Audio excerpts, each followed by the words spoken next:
American citizens. One of those Americans, born in Oakland, California. Hirsch is a happy-go-lucky, laid-back, good-humored, respectful, and curious person. He is a civilian. He loves soccer, is wild about music and music festivals, and he has been obsessed with geography and travel since he was a little boy. His bedroom overflows with atlases, globes, maps, and National Geographic magazines. On October 7th, Hirsch and his best friend, Honor, went to a music festival in the south of Israel. It was advertised as celebrating peace, love, and unity. They also went to celebrate Hirsch's 23rd birthday. As rockets began to fall, Hirsch, Honor, and 27 other young festival goers took refuge in a 5-foot by 8-foot bomb shelter. Terrorists began to throw grenades into the shelter.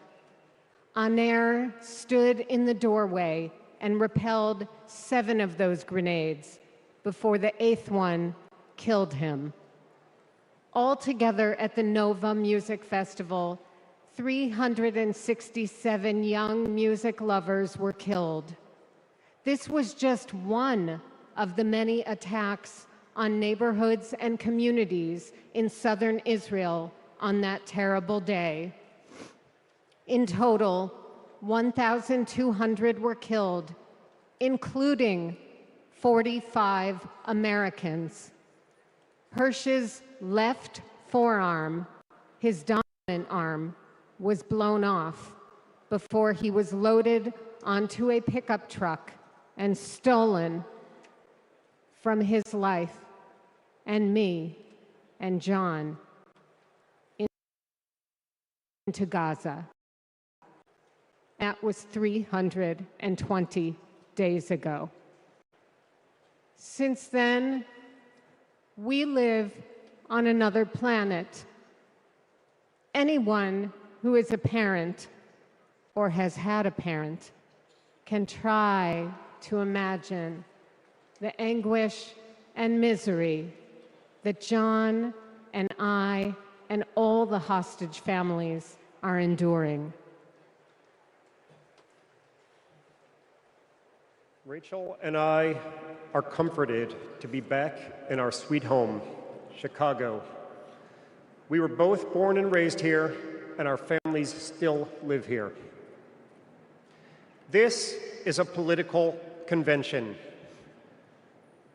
but needing our only son and all of the cherished hostages home is not a political issue. It is a humanitarian issue.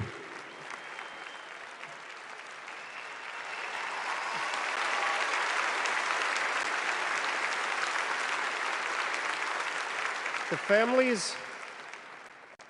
families of the American 8 hostages meet every few weeks in Washington. We're heartened that both Democratic and Republican leaders demonstrate their bipartisan support for our hostages being released. We've met with President Biden and Vice President Harris numerous times at the White House. They're both working tirelessly for a hostage and ceasefire deal that will bring our precious children, mothers, fathers, spouses, grandparents, and grandchildren home, and will stop the despair in Gaza.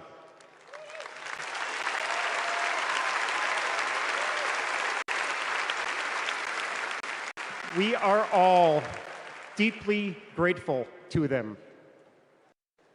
We're also profoundly thankful to you, the millions of people in the United States and all over the world who have been sending love, support, and strength to the hostage families. You've kept us breathing in a world without air.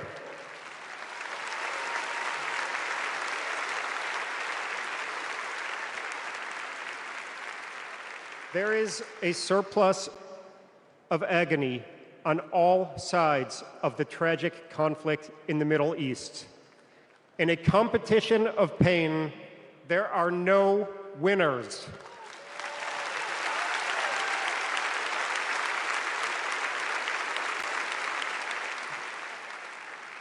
In our Jewish tradition, we say, Kol Adam Olam Umlo'o. Every person is an entire universe. We must save all these universes.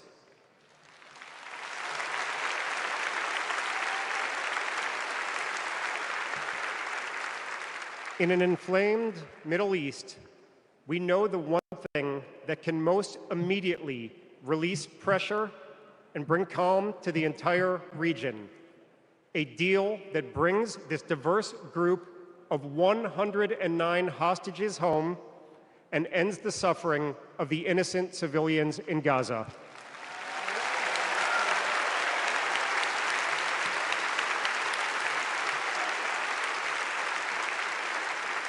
The time is now.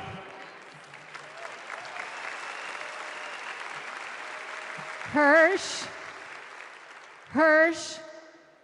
if you can hear us, we love you.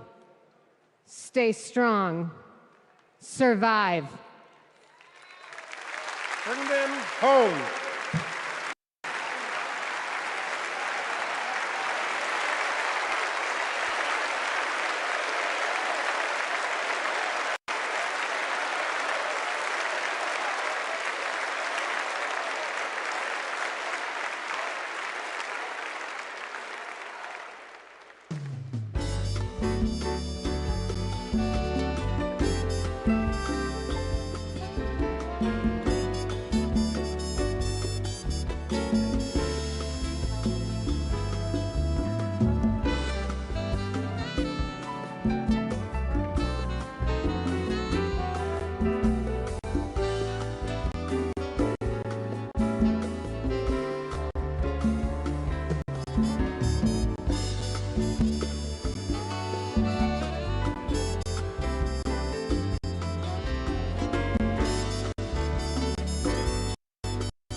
Now, some of you may have the wrongful impression that I'm about to sing with this man.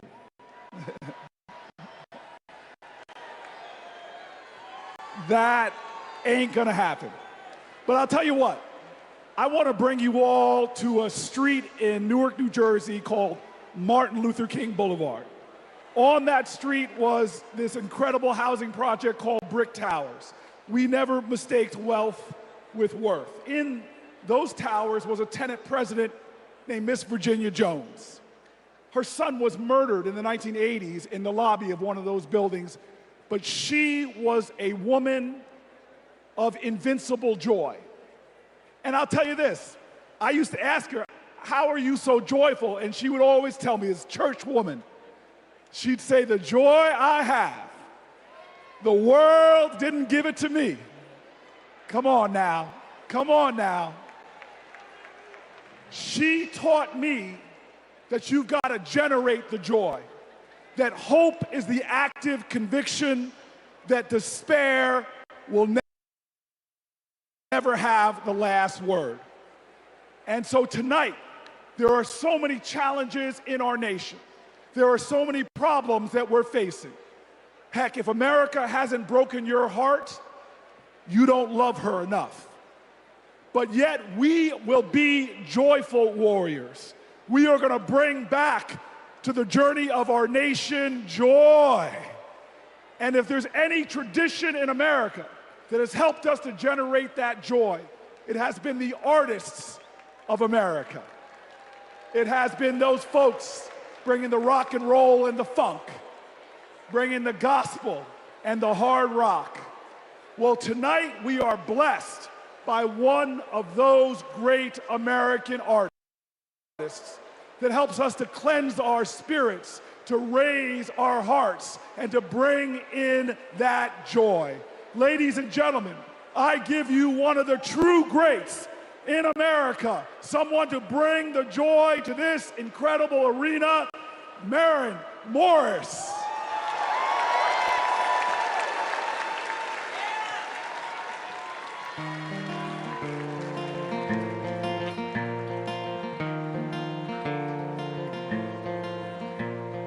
If you don't like it, get the hell out. That's what they yell when I open my mouth. A stick is a stick, a stone is a stone, but who's gonna care if I don't? Who's gonna change if I won't? When time turns this moment to dust, I just hope that I'm proud of the woman I was. When lines of tomorrow are drawn, can I live with the side that I chose to be on? Will we sit on our hands, do nothing about it? Or will we leave this world better than we found it?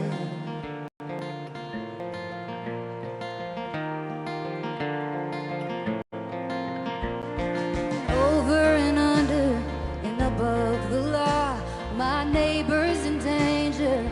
Who does he call when the wolf's at the door? What would you do? Shouldn't we try something new? We're over a barrel and at the end of one too. When time turns this moment to dust, I just hope that I'm proud of the woman I was. When lines of tomorrow are drawn, can I live with the side that I chose to be on? Will we sit on our hands, do nothing about it? Or will we leave this world better than we found it?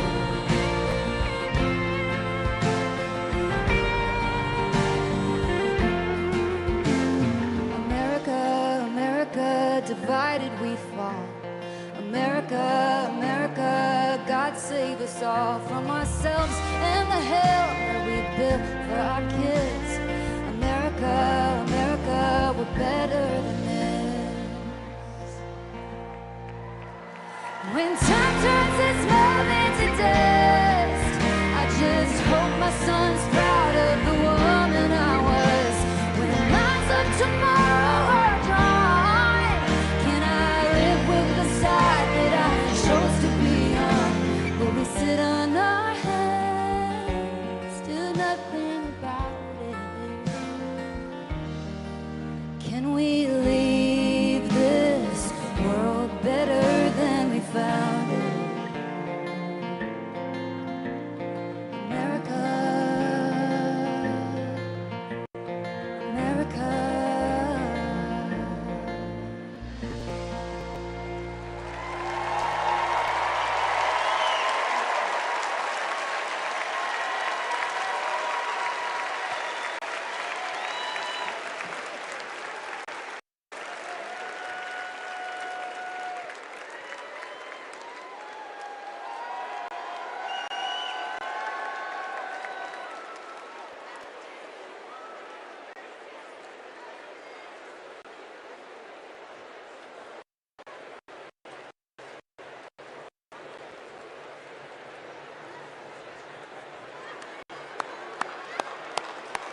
right. All right, you know what? I'm inspired. Maybe I will sing a song. To Donald Trump, a little B.B. King classic, "The Thrill Is Gone."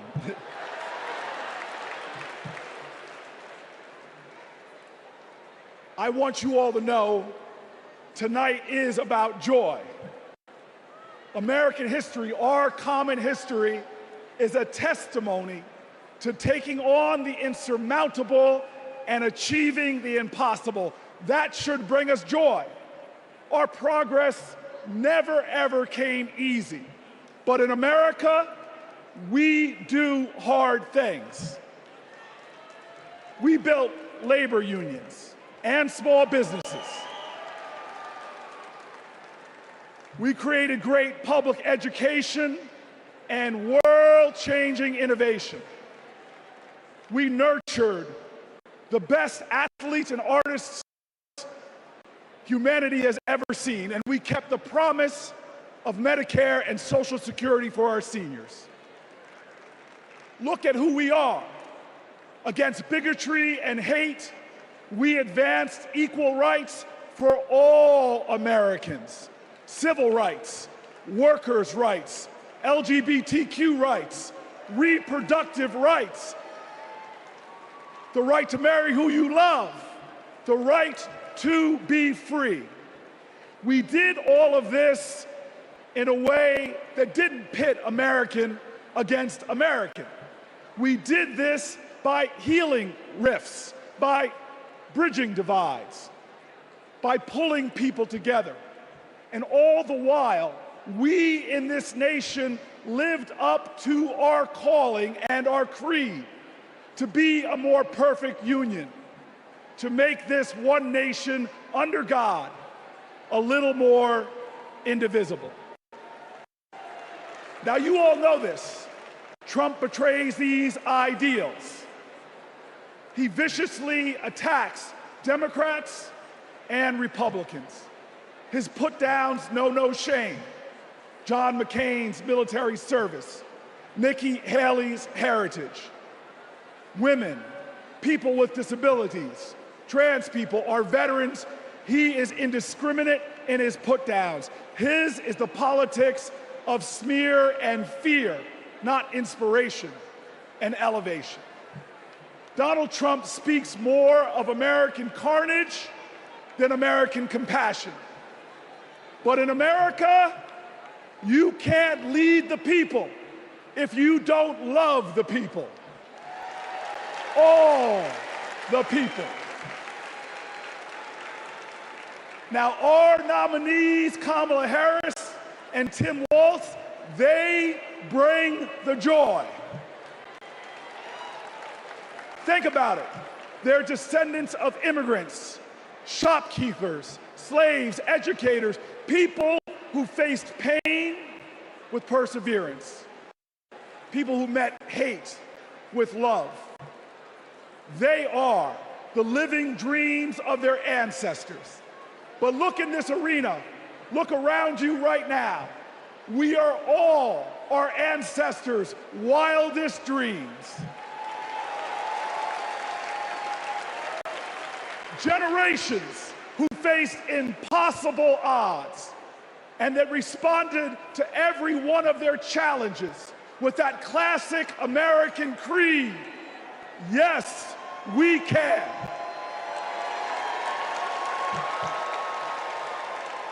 So there are doubters out there. There are people that doubt our collective strength. They want to tell us how bad we are. They want to say that they alone can save us.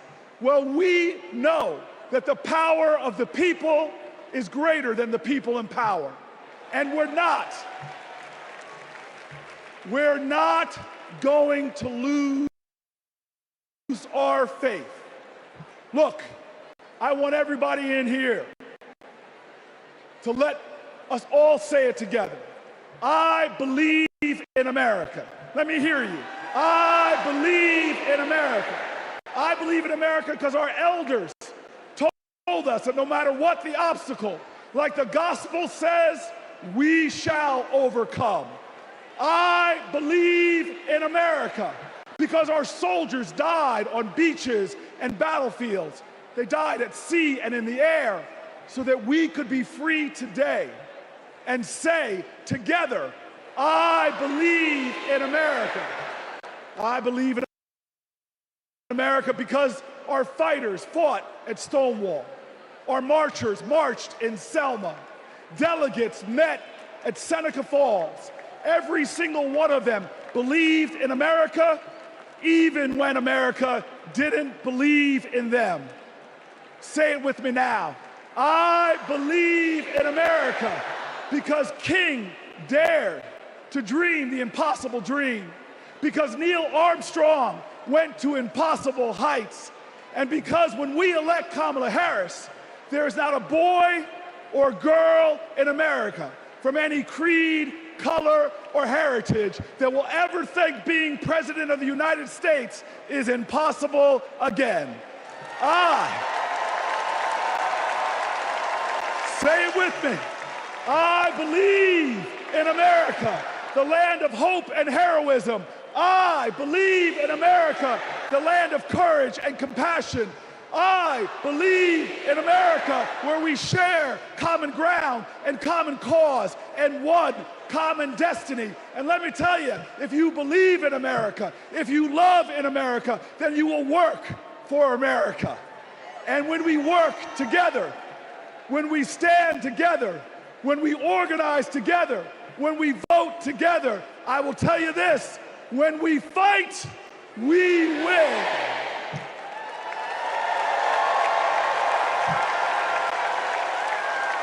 Ladies and gentlemen, Veronica Escobar.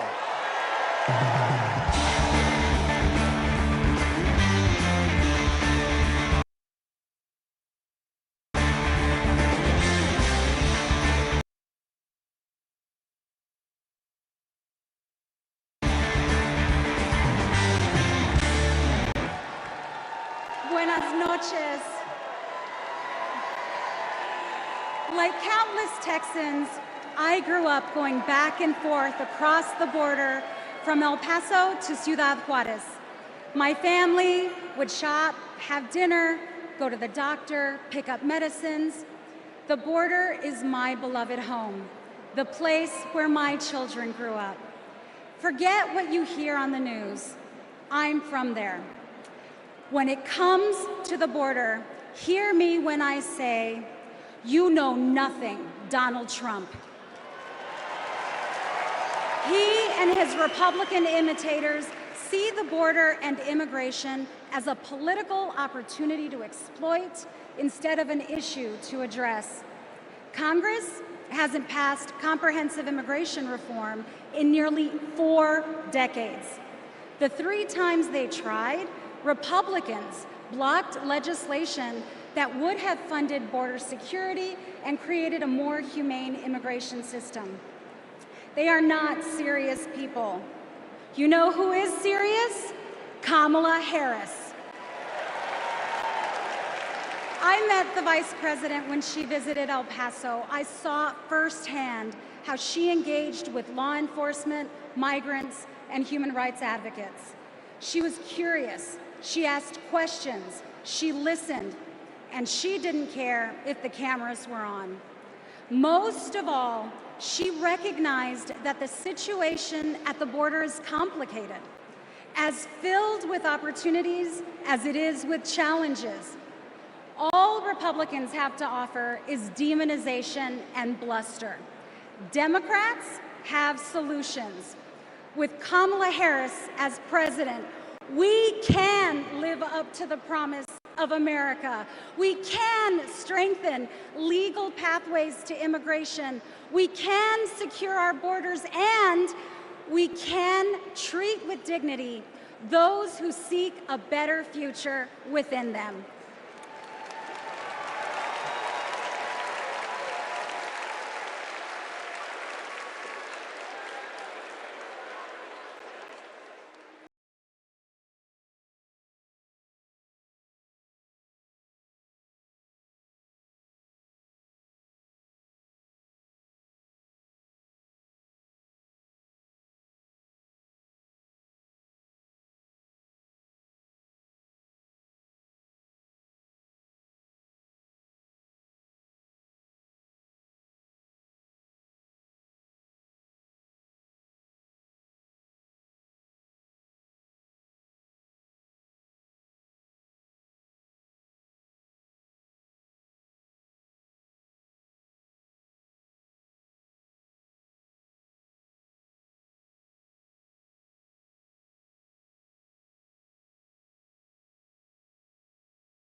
I went after transnational gangs, drug cartels, and human traffickers that came into our country illegally.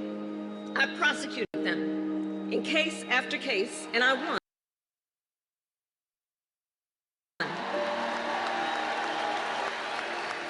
So here is my pledge to you. As president, I will bring back the border security bill that Donald Trump killed, and I will sign it into law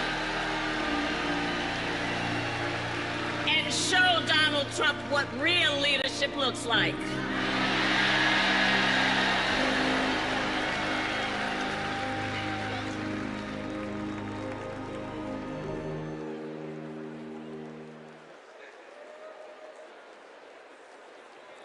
Please welcome Connecticut Senator Chris Murphy.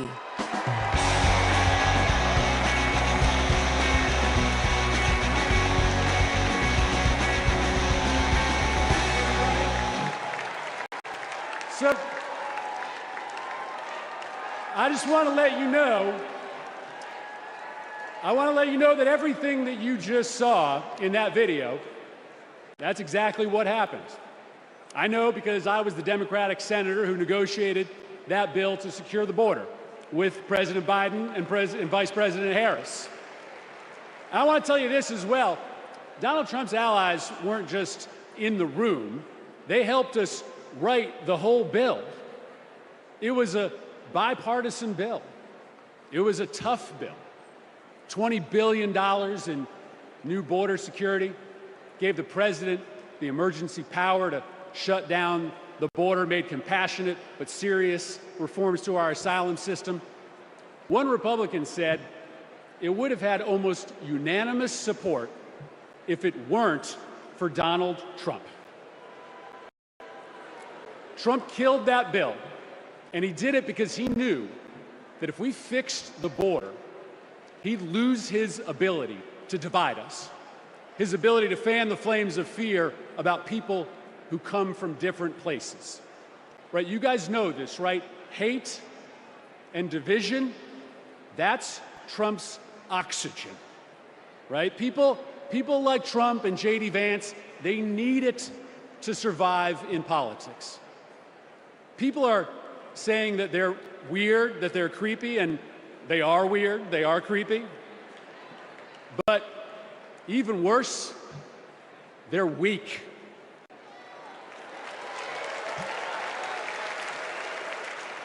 Kamala Harris is not weak. For 20 years, Kamala Harris has been tough as nails when it comes to securing our border. When she was a California prosecutor, she went after drug smugglers, human traffickers. She put 100 gang members away in a single sweep. Trump says that a safe nation can't be an immigrant nation. That's flat wrong, and Kamala Harris knows it. She knows this too. Engraved on the Statue of Liberty is a poem. The last line reads, "I lift my lamp beside the golden door."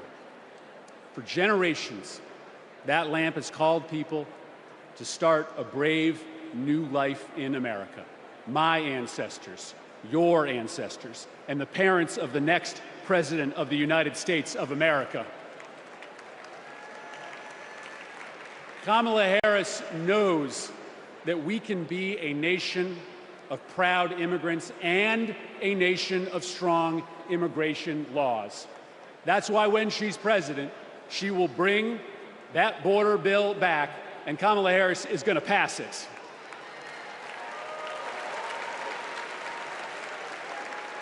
How do I know this? Because in this race, there is only one candidate who has ever been willing to do the worthy, redeeming work of making our country better, of recognizing that we do not have to choose between celebrating our heritage and enforcing our laws, right? The beautiful thing about America is that we can be both.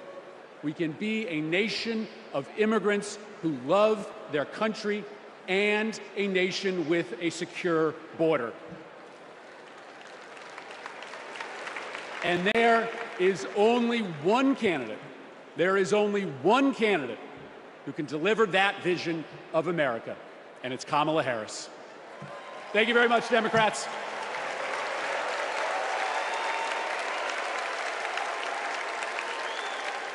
Please welcome Bexar County Sheriff Javier Salazar.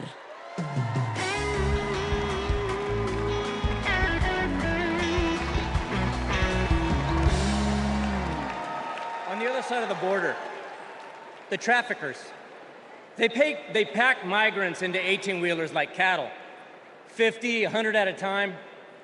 Then they seal the doors. That's when the 911 calls come.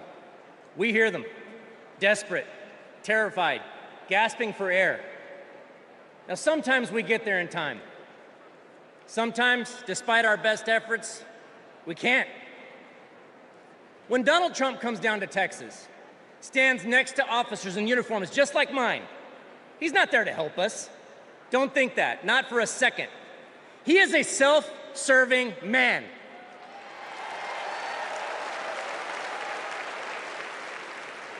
I mean, look, just like when he killed the border bill, he just made our jobs harder. Now, Kamala, on the other hand, has been fighting border crime for years. She's gone down to Mexico and worked to stop the traffickers. And when the traffickers didn't stop, she put them in jail. Now, down in my neck of the woods, we call that fooling around and finding out. I may be paraphrasing a bit. We protect them. Now, the border sheriffs that I know, and we're like Kamala. We protect and serve. We enforce the law. We show compassion. And we fight like hell to protect our border. Because as we've always known in Texas, cuando luchamos, ganamos. When we fight, we win.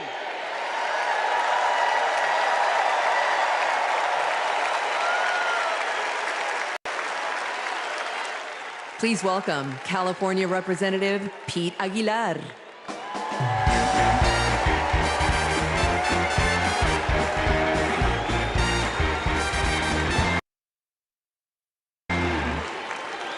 I'm Pete Aguilar, chair of the Democratic Caucus. For 4 generations, my family has called California home. I grew up in San Bernardino, a working-class community defined by family, faith, and hard work. These values, shared by Latino families across this country, are what made my family's American dream possible. And only Kamala Harris and Tim Walz will protect the American dream so that every family can earn a living, own a home, and reach their full potential. This is a vision for America that Donald Trump will never understand. All he knows is chaos and division. He talks about tearing American families apart, pitting neighbor against neighbor, community against community. Compare that to what Kamala Harris has done as vice president. Almost 500,000 people who live here and are married to a U.S. citizen can now apply for lawful permanent residence. DACA recipients who graduated college have easier access to work visas. And we would have much more security at the border if Donald Trump hadn't tanked the bipartisan bill. Folks, we don't have to choose between a secure border and building an America for all. Under President Harris, we can and will do both. As a prosecutor, she took on transnational gangs and cartels. As president, she will fight for pathways to citizenship. And I can tell you, as the highest-ranking Latino in Congress, our community understands the stakes in this election. because we believe in the promise of this country. We believe our nation is stronger when we keep families together. We believe our union is more perfect when dreamers become doctors, teachers, construction workers, and military service members. Latinos believe in that American dream and a brighter future. One where we secure our border, fix our broken immigration system, and unlock economic opportunity for all. And together, we will win. Thank you.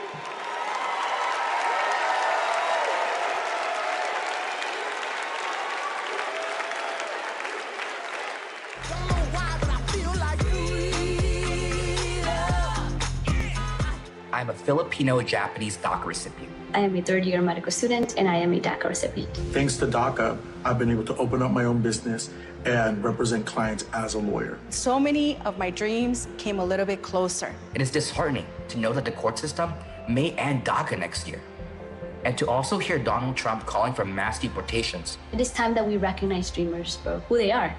We are contributors to this great nation. I support Vice President Harris, who has continued to fight for DACA recipients. She was the one who stood with us, who sat with us, who heard our stories. We need a future President Harris to ensure that dreamers like me can continue to work and provide for ourselves, our communities, and our families.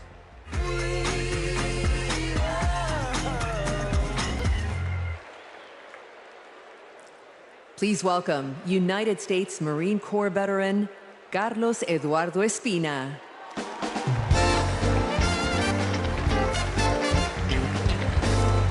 Buenas noches, mi gente. My name is Carlos Eduardo Espina. And if 2 decades ago, when my parents immigrated to College Station, Texas, you told them that one day their son would reach 14 million followers on social media, graduate law school, and speak at the Democratic National Convention, they might not believe you. But this is the United States of America, the land of opportunities where anything is possible. I know this because daily I interact with people who, like my parents, came to America to fulfill the dreams and ambitions that in their home countries were impossible. People who work hard, contribute to society, pay taxes because, yes, immigrants pay taxes, and love this country deeply. The same people Donald Trump wants you to believe are poisoning the blood of our country.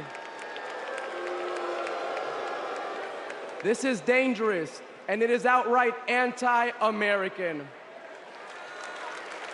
Because as Ronald Reagan, a Republican, once said, we lead the world because unique among nations, we draw our people, our strength from every country and every corner of the world. Reagan knew that welcoming immigrants is not a Democratic or a Republican value, it is an American value. To be pro-immigrant is to be pro-America. And that's why Kamala Harris understands this too. And that's why, once elected, she will reject hate and find solutions that make our nation stronger. So let's get her elected. Let's get her elected. And ensure that our country remains a beacon of freedom and opportunity for all. Thank you, God bless you, and God bless the great state of Texas!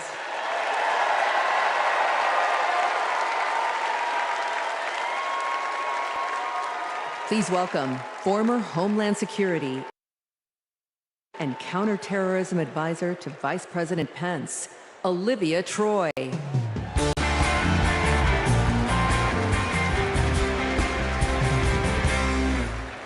4 years ago, I resigned from the Trump administration. As a Republican who dreamed of working in the White House, it was a hard decision. But as an American, it was the right one. I saw how Donald Trump undermined our intelligence community, our military leaders, and ultimately our democratic process. Now, he's doing it again, lying and laying the groundwork to undermine this election. It's his MO, to sow doubt and division. That's what Trump wants, because it's the only way he wins. And that's what our foreign adversaries want, because it's the only way they win. As a national security expert, y como latina, y hija de una inmigrante mexicana que realizó el sueño americano, being inside Trump's White House was terrifying. But what keeps me up at night is what'll happen if he gets back there. The guardrails are gone. The few adults in the room the first time resigned or were fired. I grew up in the kind of working family that Trump pretends to care about. Conservative, Catholic, Texan. July 4th was our most sacred holiday. Those values made me a Republican. And they're the same values that make me proud to support Kamala Harris. Not because we agree on every issue, but because we agree on the most important issue: protecting our freedom.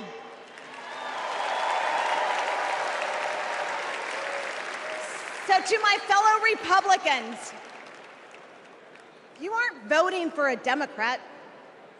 You're voting for democracy. You aren't betraying our party. You're standing up for our country. Thank you.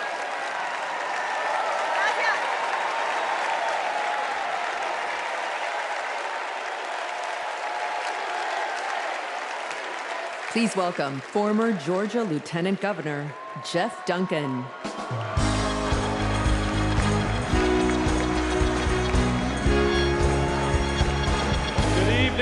Good evening. I bring greetings from the great state of Georgia. So let's get the hard part out of the way. I am a Republican. But tonight, I stand here as an American.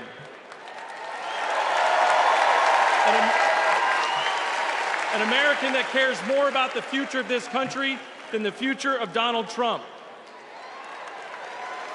My journey started to this podium years ago when I realized Donald Trump was willing to lie, cheat, and steal to try to overturn the 2020 election. I realized Trump was a direct threat to democracy, and his actions disqualified him from ever stepping foot into the Oval Office again.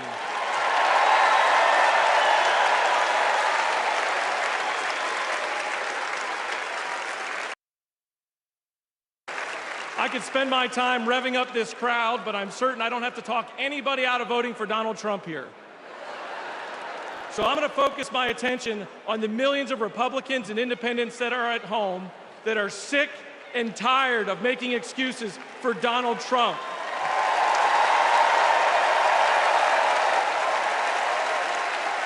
If Republicans are being intellectually honest with ourselves, our party is not civil or conservative. It's chaotic and crazy. And the only thing left to do is dump Trump.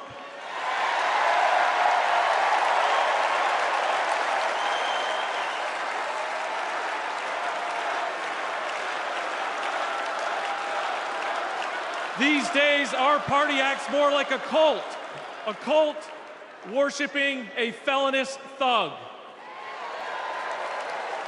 Look, you don't have to agree with every policy position of Kamala Harris. I don't. But you do have to recognize her prosecutor mindset that understands right from wrong, good from evil. She's a steady hand and will bring leadership to the White House that Donald Trump could never do. Let me be clear to my Republican friends at home watching. If you vote for Kamala Harris in 2024, you're not a Democrat, you're a patriot.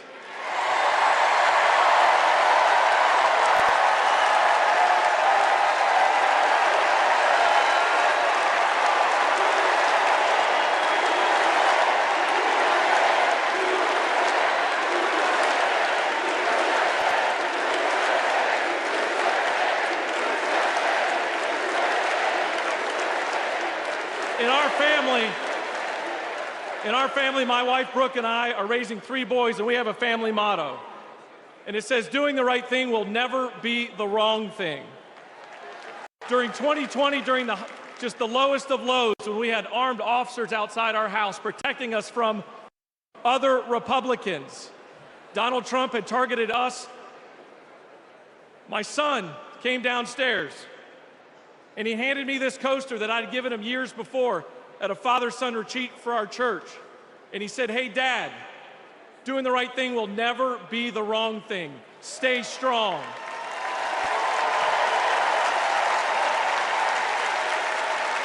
To my fellow Republicans at home that want to pivot back towards policy, empathy, and tone, you know the right thing to do. Now let's have the courage to do it in November. Thank you, and God bless you.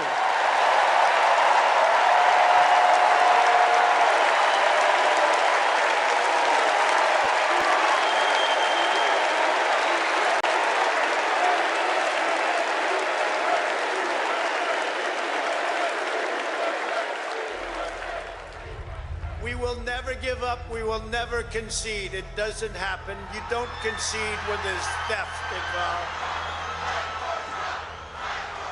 And after this, we're going to walk down, and I'll be there with you. We're going to walk down to the Capitol, because you'll never take back our country with weakness. You have to show strength, and you have to be strong.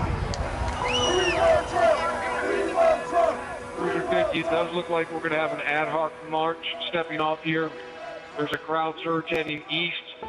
Mike Pence, I hope you're going to stand up for the good of our Constitution and for the good of our country. And if you're not, I'm going to be very disappointed in you. I will tell you right now.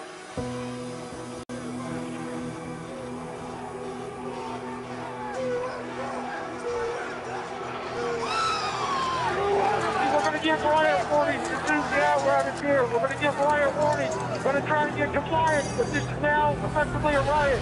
49 hours declaring it a riot. 5 to 50 be advised, trying to breach and get to the Capitol.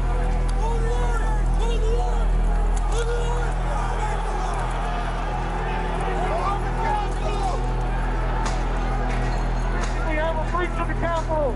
Breach of the Capitol to the upper level. Didn't have the courage to do what should be done to protect our country and our Constitution. Bring out Pence. Bring out Pence. Bring out Pence.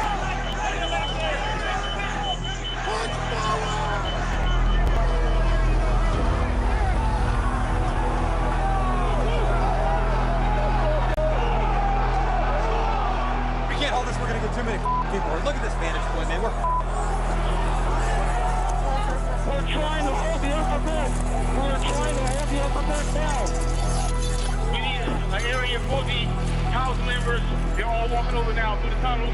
We need to move now. Copy. If we lose any more time, we may lose the ability to leave. So if we're going to leave, we need to do it now. We lost the line. We lost the line. All MPD, pull back. All MPD, pull back and deal with that. H208 with 4 members. The door's barricaded. There's people flooded the hallways outside. We have no way out.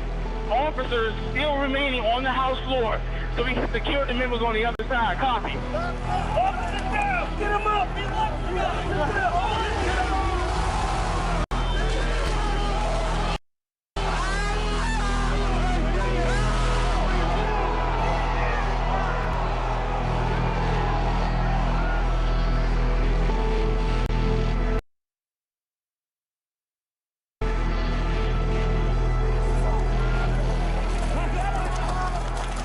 And if I win, I will be looking very, very strongly about pardons.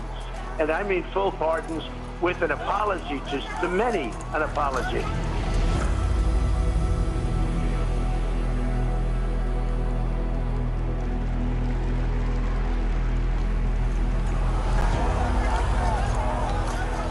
They were peaceful people. These were great people.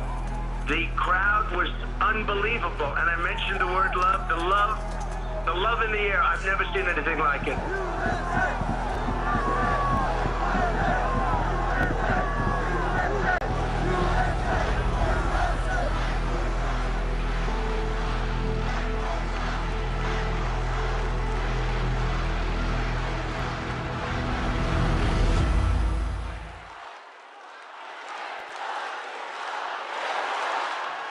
Please welcome Mississippi Representative Benny Thompson.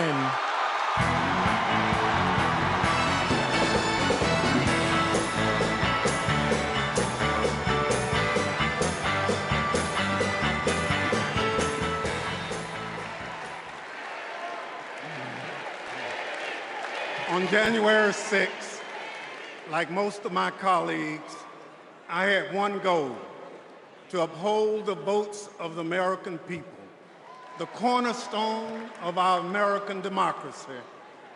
But as what you just witnessed, let me remind you that the members of that violent mob had another goal. They wanted to stop the peaceful transfer of power for the first time in American democracy. Thank God they failed.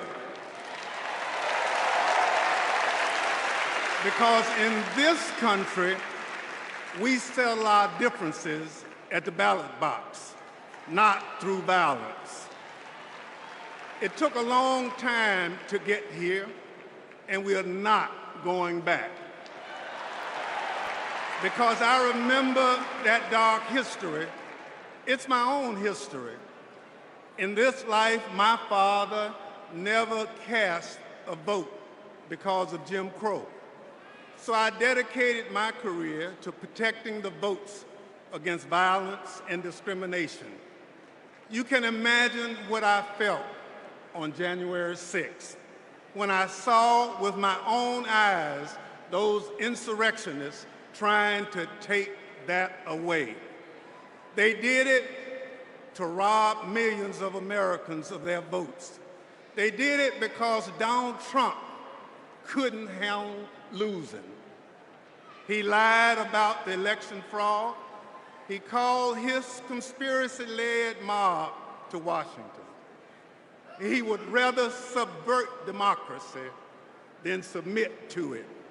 Now, he's plotting again. His campaign proclaims that elections won't end until the moment of inauguration.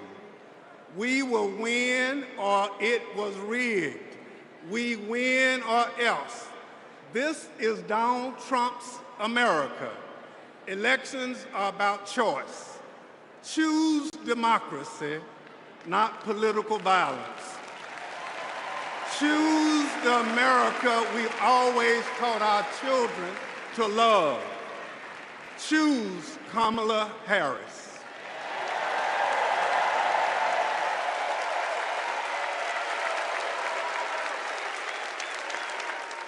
Please welcome former United States Capitol Police Sergeant Aquilino Ganell.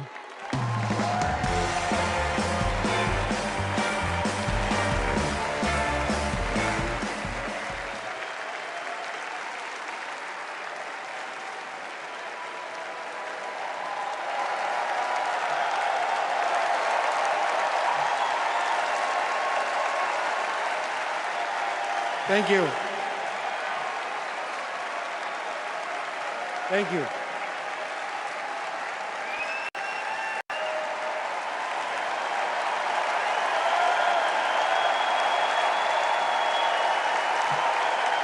Thank you.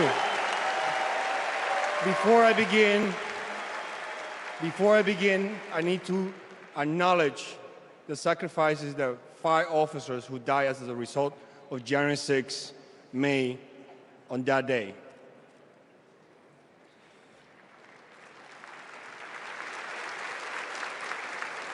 My name is Aquilino Ganell. I immigrated to the U.S. from the Dominican Republic when I was 12. I became an American citizen.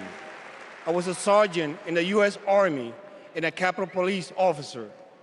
I had seen violence while serving in Iraq, but nothing prepared me for January 6th. We officers risked everything to protect innocent people. We were beaten and blinded. I was assaulted with a pole attached to the American flag. President Trump summoned our attackers and sided with them. He betrayed us. When I joined the Army and Capitol Police, I took an oath to defend the Constitution. I did so with duty in my soul, and I still feel it. To Donald Trump, I ask, why don't you?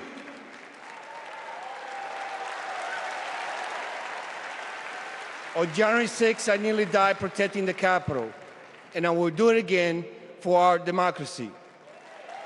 The way to preserve it is to elect Kamala Harris, our first female commander-in-chief.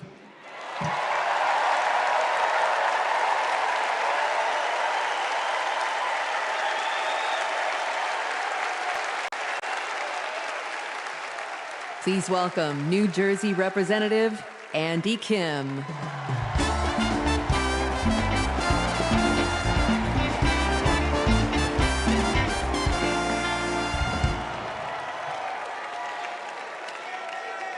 When I was a kid, my parents brought me to the Capitol.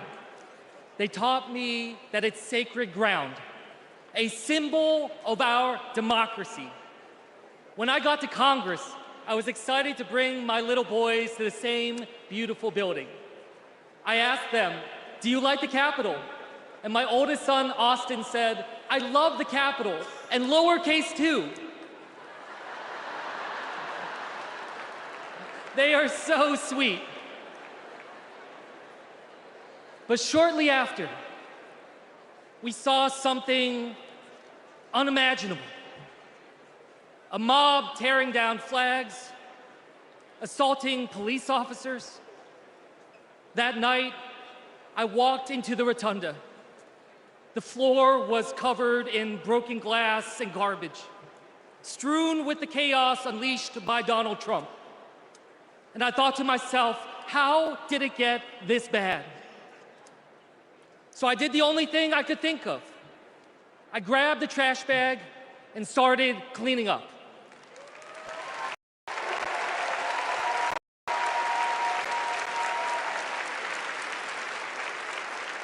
What I learned on January 6th is that all of us are caretakers for our great republic. We can heal this country, but only if we try. Many of you are doing your part through your voices and your votes. Always remember, this chaos that we see, it doesn't have to be this way. As a father, I refuse to believe that our kids are doomed to grow up in a broken America. There is a hunger right now in this country for a new generation of leadership to step up. Let's choose Kamala Harris and Tim Walz. Let's do this for our kids and our grandkids. Thank you.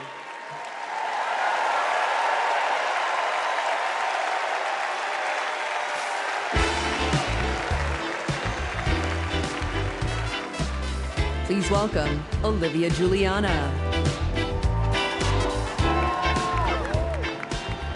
Hello from a proud Texas Democrat. This November, I'll cast my first vote in a presidential election ever. The fact is, our right to vote is under attack. I've seen it. Long wait lines. People blocked from registering to vote. Texans denied our voice. Donald Trump's Republicans are making it harder for us to vote.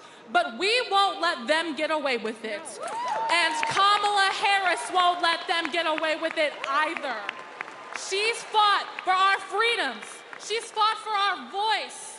But we will only be heard if we vote. As the saying goes, if you're not at the table, you're on the menu. So Gen Z, let's take our seat in our democracy and cast our ballots this November for Kamala Harris and Tim Walz. And now, ladies and gentlemen, American icon Stevie Wonder.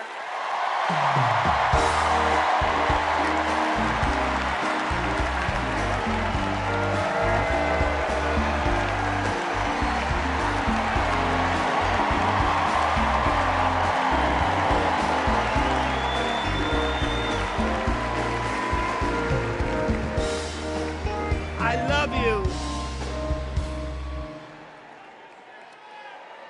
I just want to say, I love you.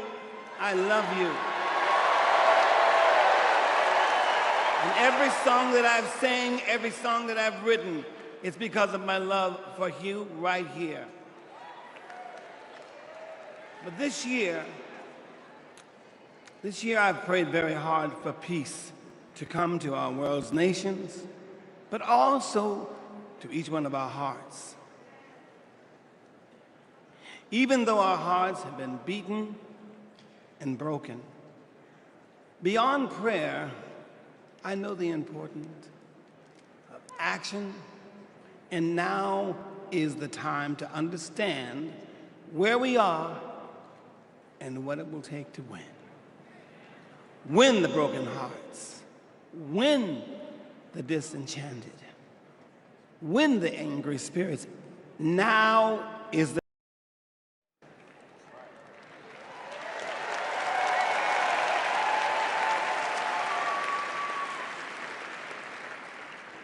This is the moment to remember when you tell your children where you were and what you did. As we stand between history's pain and tomorrow's promises, we must choose courage over complacency.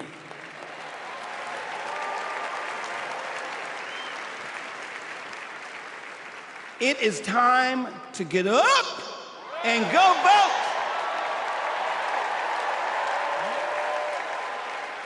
Listen, the choice is clear, clearer than anyone else is saying. Did you hear me? Clearer than anyone else is saying. You feel me? We need to choose joy over anger, kindness over recrimination, and peace over war. Every time.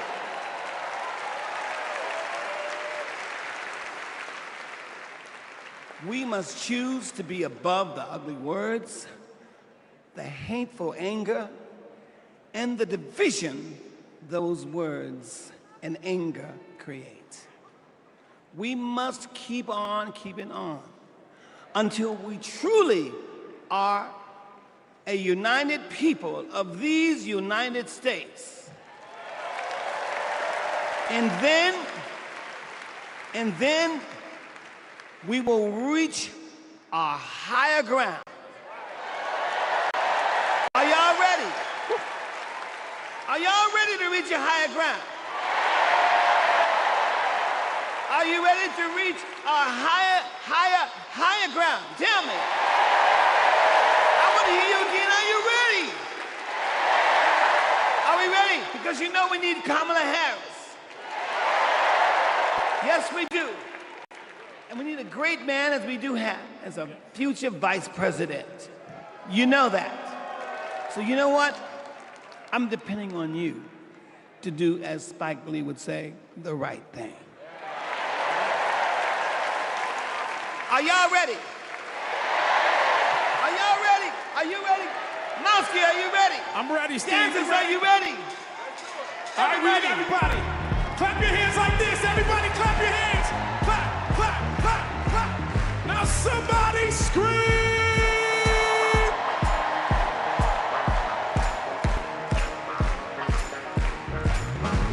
Here we go.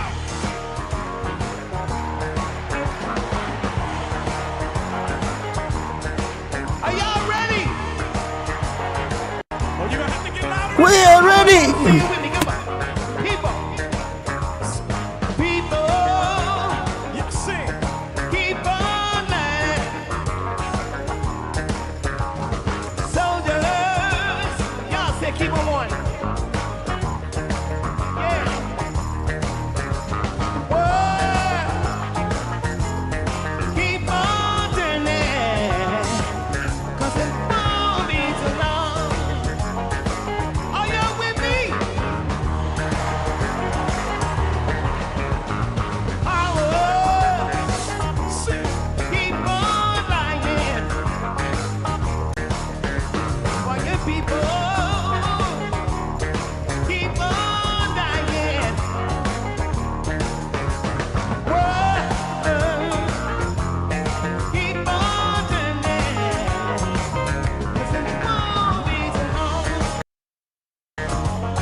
Wow. Wow. Wow.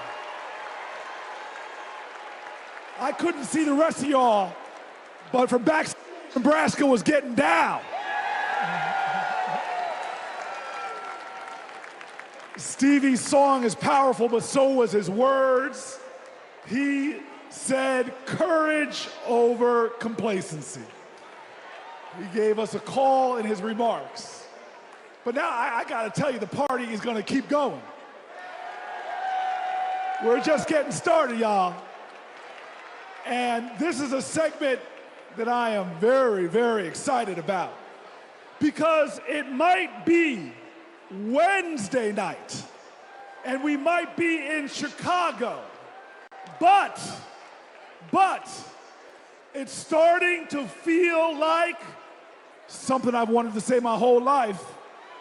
Live from New York, it's Saturday night.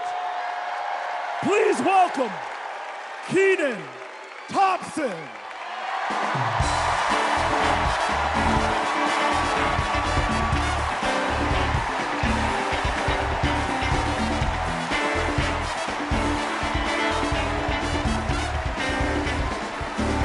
All right. What's up, DNC? All right.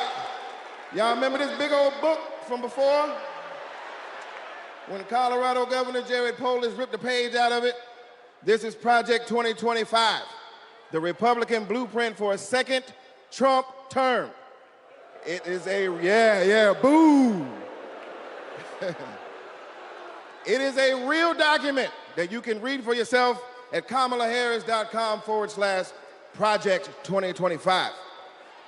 You ever seen a document that could kill a small animal and democracy at the same time? Here it is. You know how when you download an app and there are hundreds of pages there that you don't read, it's just the terms and conditions, and you just click agree, right? Well, these are the terms and conditions of a second Trump presidency. You vote for him, you vote for all of this. Let's take a look. All right, do we got Matt here with us tonight? Is Matt here? Hey, there he is. Matt, how are you, sir? All right, Matt. Now, Matt, I understand that you work as an AV tech in Nevada, and you make a decent hourly wage, is that right? Oh, I don't know if we can hear Matt. Can we hear Matt? So who's gonna fix it? Keep speaking, Matt, till we can hear you. Okay, that's good. I guess we're gonna move on from Matt. And this is Becky. Becky, can we hear you? Hi, Kenan. It's great to be here. Thank you. All right, good.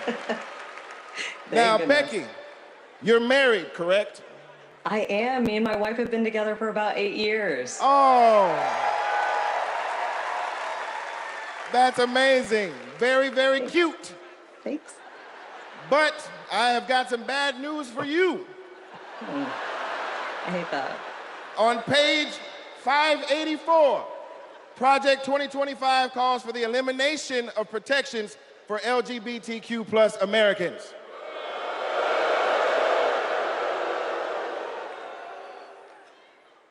So yeah, right back to the Stone Age. I'm afraid so. Right back to the Stone Age. That's terrible. Yeah, it is. Thank you, Becky, for being here and making that wonderful point. All right, next up, we have Nirvana. Nirvana, are you with us?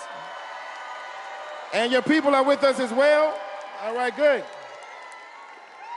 Now, Nirvana, I understand that you are on insulin to manage your diabetes, yes? Yes, and thanks to President Biden and Vice President Harris, I only pay $35 a month for my insulin. That is great. That is great. But on page 465,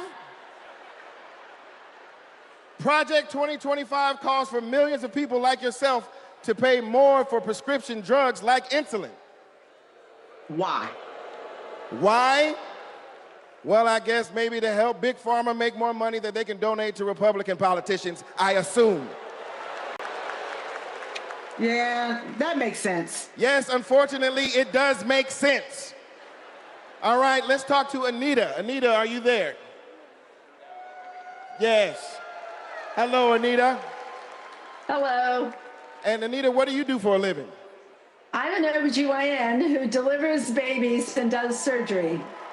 An OBGYN? She is an OBGYN that delivers babies. Uh-oh. Uh-oh, yeah. It's bad news, isn't it? It sure is.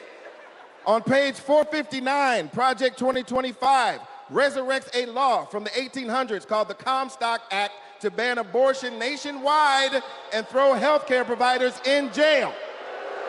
Oh my God, that is awful. Yes, it is awful. All right, let's do one more. Is Sharia with us? Sharia, are you there? Hey, Keenan, I'm here. Yes, Sharia, I love it. All right, let's talk to you. I understand that you work for the federal government? Yes, sir. I'm in the United States Department of Education. I'm a proud civil servant and a proud union president. She works for the Department of Education and she's a proud civil servant. Well, unfortunately for you, on page 78, Project 2025 calls for President Trump to purge the civil service of everyone who isn't a MAGA loyalist. Are you a MAGA loyalist? Now, Keenan, absolutely not. I'm just asking. I mean, you might as well be, because also page 319 calls for the complete elimination of the Department of Education. There's a bunch of stuff in here, but that's all we have time for at the moment. Just remember, everything that we just talked about is very real. It is in this book. You can read it online at kamalaharris.com/Project 2025. And most importantly, you can stop it from ever happening by electing Kamala Harris as the next president of the United States.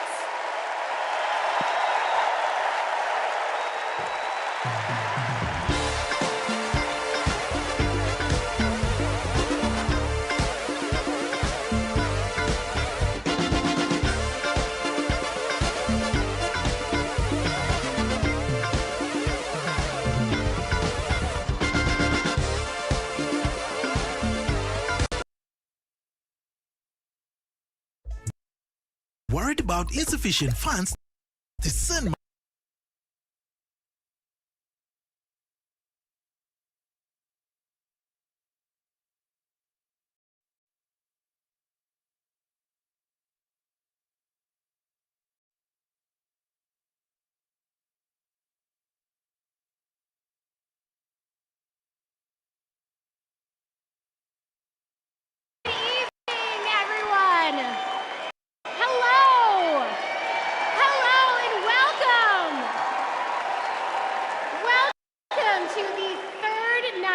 of the Democratic National Convention.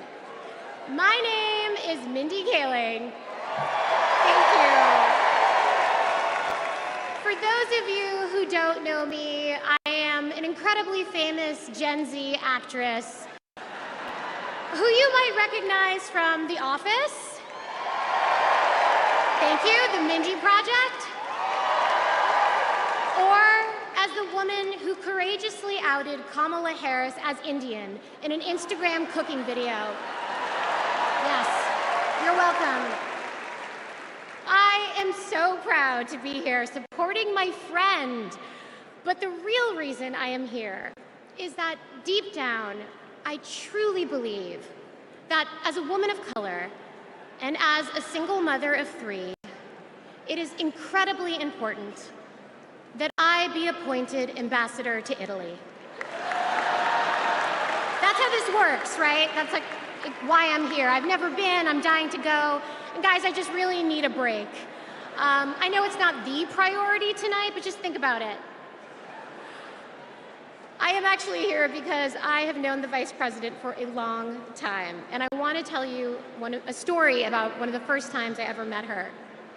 She wasn't Madam Vice President then. She was my senator, and we were filming a video where she came to my home to cook dosas, a South Indian dish. Yes, it's not every day that a senator comes over, and I was pretty nervous.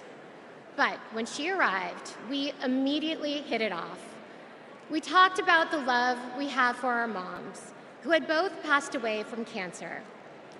Both of our mothers were immigrants from India, who came to America and committed their lives to serving others. My mother, Swati, became an OBGYN. Thank you. Kamala's mother, Shyamala became a scientist with a PhD who dedicated her life to trying to find a cure for cancer.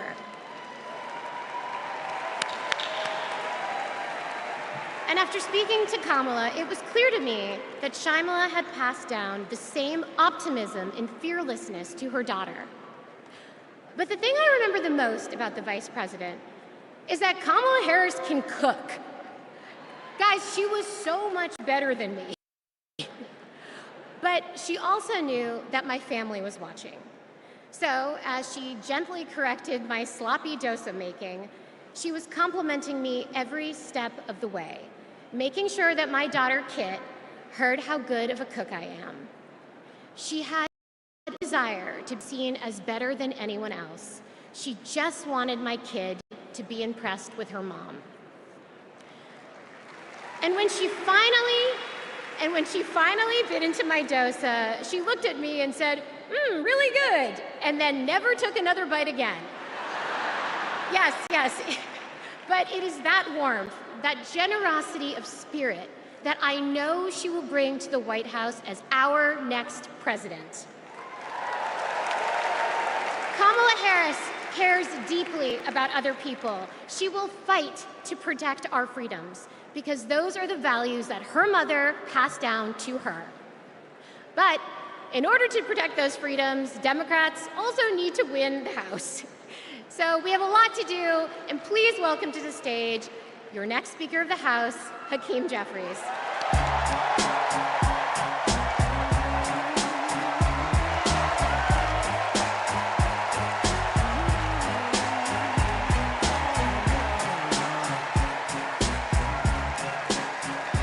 Good evening, Democrats.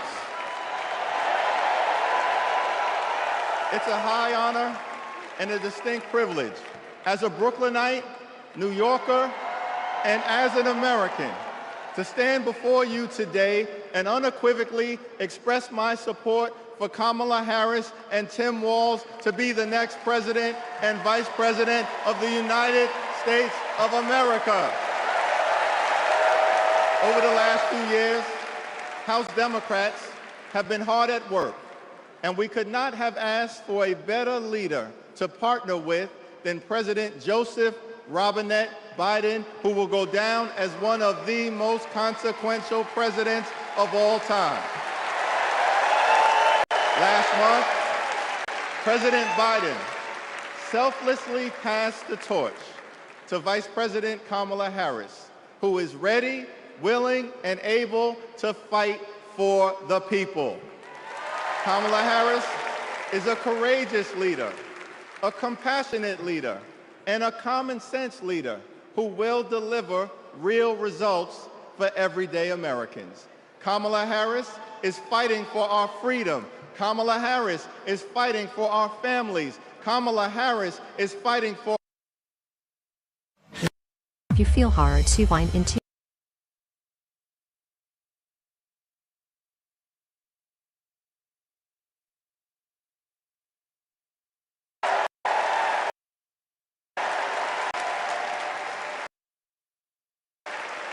In our great country, when you work hard and play by the rules, you deserve to earn a living wage.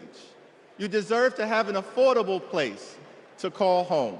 You deserve to educate your children in a great public school that is free from gun violence. And you deserve high-quality, affordable health care, and you deserve the chance to one day retire with grace and with dignity.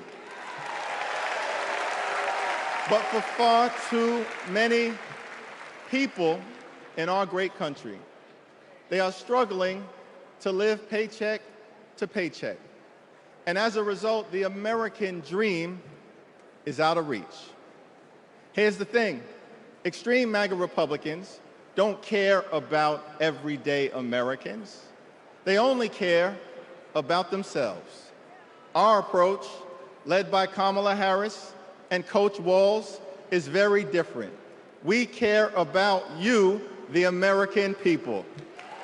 And we will fight hard to make sure that the American dream is alive and well in every single community. Now, the road ahead will not be easy, which brings me to you-know-who. Donald Trump is like an old boyfriend who you broke up with, but he just won't go away. He has spent the last 4 years spinning the block, trying to get back into a relationship with the American people. Bro, we broke up with you for a reason.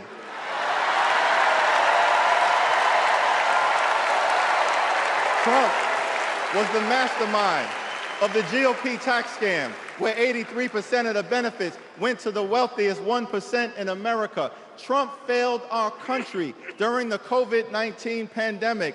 Trump is a chaos agent who is focused on himself, not the American people. Trump tried to destroy our democracy by lying about the election and inciting a violent mob to attack the Capitol. Trump put 3 extreme justices on the Supreme Court who destroyed Roe v. Wade. We broke up with you for a reason. Donald Trump can spin the block all he wants, but there's no reason for us to ever get back together. Been there, done that, we're not going back.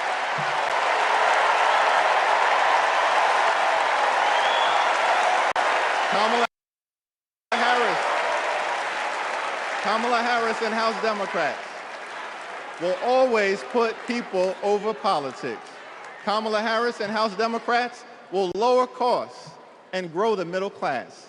Kamala Harris and House Democrats will fix our broken immigration system and secure the border.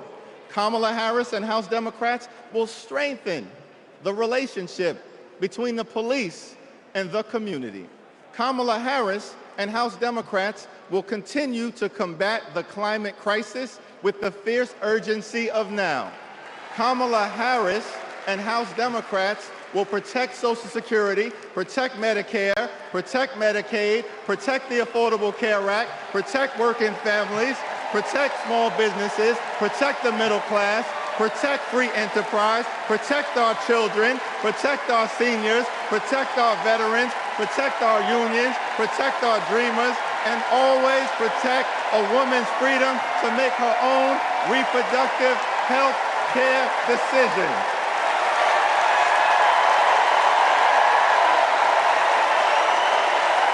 The extreme MAGA Republicans want to divide us. But the Constitution promises equal protection under the law. We are one nation, under God, indivisible, with liberty and justice for all. Together, together, together, let's build a brighter future for our children and our grandchildren. In the Old Testament, book of Psalms, the scripture tells us that weeping may endure during the long night, but joy will come in the morning. Here's how we do it. Strategize on Sunday. Meet the moment on Monday. Take it to them on Tuesday. Work it out on Wednesday. Thank the Lord on Thursday. Fight the power on Friday. Set it off on Saturday. Get a few hours of sleep. Wake up the next day and again until joy, joy, joy comes in the morning.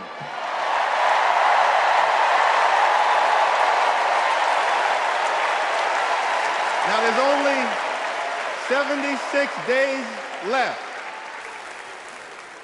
There are only 76 days left. We must continue to speak up. We must continue to show up. We must continue to stand up, not as Democrats or Republicans, but as Americans. And when we do, nothing can stop Kamala Harris from becoming the 47th President of the United States of America. Nothing can stop House Democrats from taking back the majority. Nothing can stop the American people from continuing our march toward a more perfect union. Nothing can stop us. We're all the way up. God bless you. God bless Kamala Harris. May God bless the United States of America.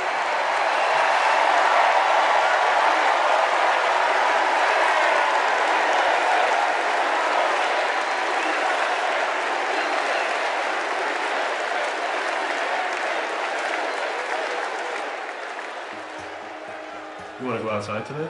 Yeah. You want to go put your shoes on? Yes. Let's go outside. Ruby is 2 years old. I'm starting to think, will she be an iron worker like her dad? I hate to break it to you, but I'm not a billionaire. Donald Trump talked a big game about bringing jobs back to America, but it was all talk, like Foxconn. This is the 8th wonder of the world. Foxconn, by most estimates, has not even come close to meeting expectations. This whole project was a scam. He is not looking out for the residents. He's looking out for himself.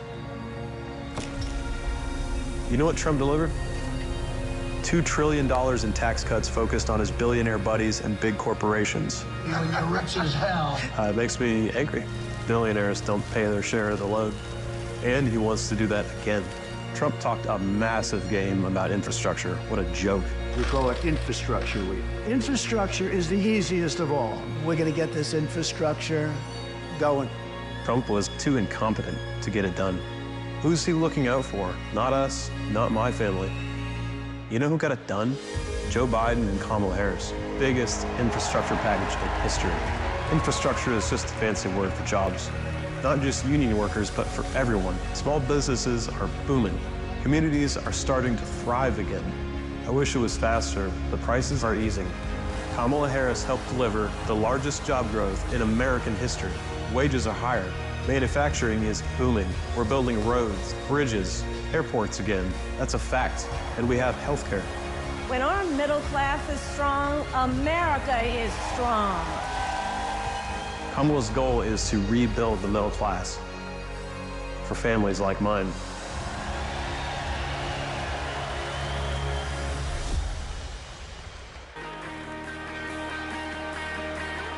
Please welcome the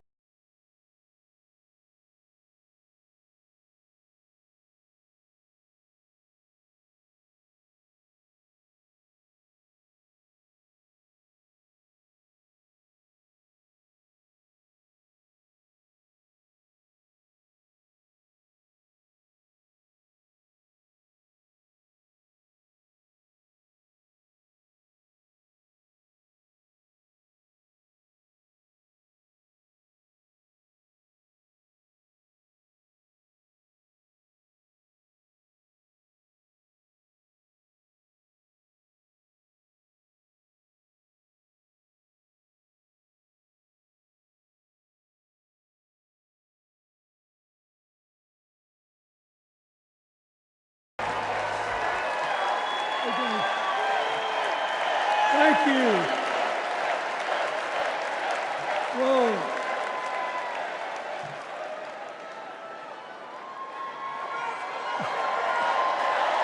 Let me ask you something. After the last 2 days, aren't you proud to be a Democrat?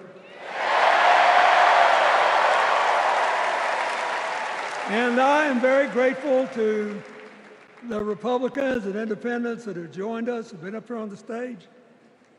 And I hope they feel better about it now. Because I've seen all these things that even I have to be reminded of from time to time when I get my spirits down. I love seeing the Obamas here. I love seeing President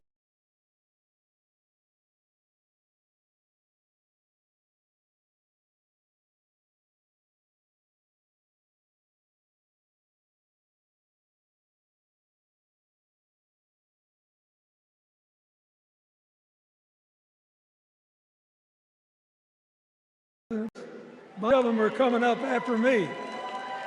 They look better, they sound better, and they'll be exciting.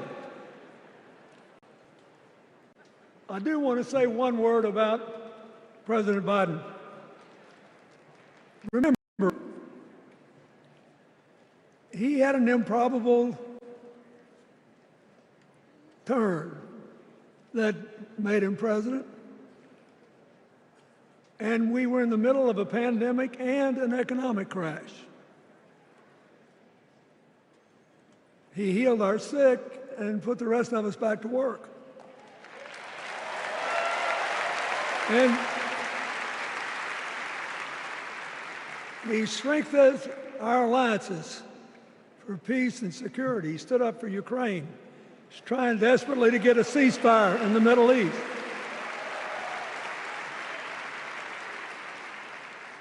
And then he did something that's really hard for a politician to do. He voluntarily gave up political power. And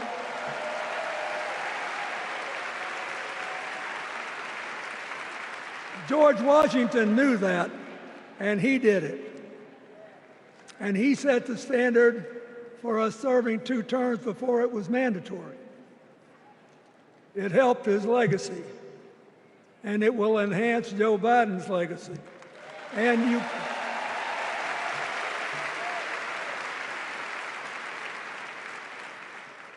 it's a stark contrast to what goes on in the other party. So I want to thank him for his courage, compassion, his class, his service, his sacrifice.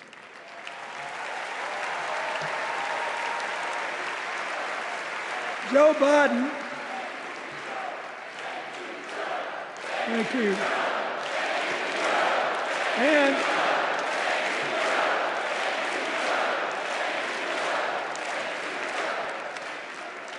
he kept the faith, and he's infected a lot of the rest of us.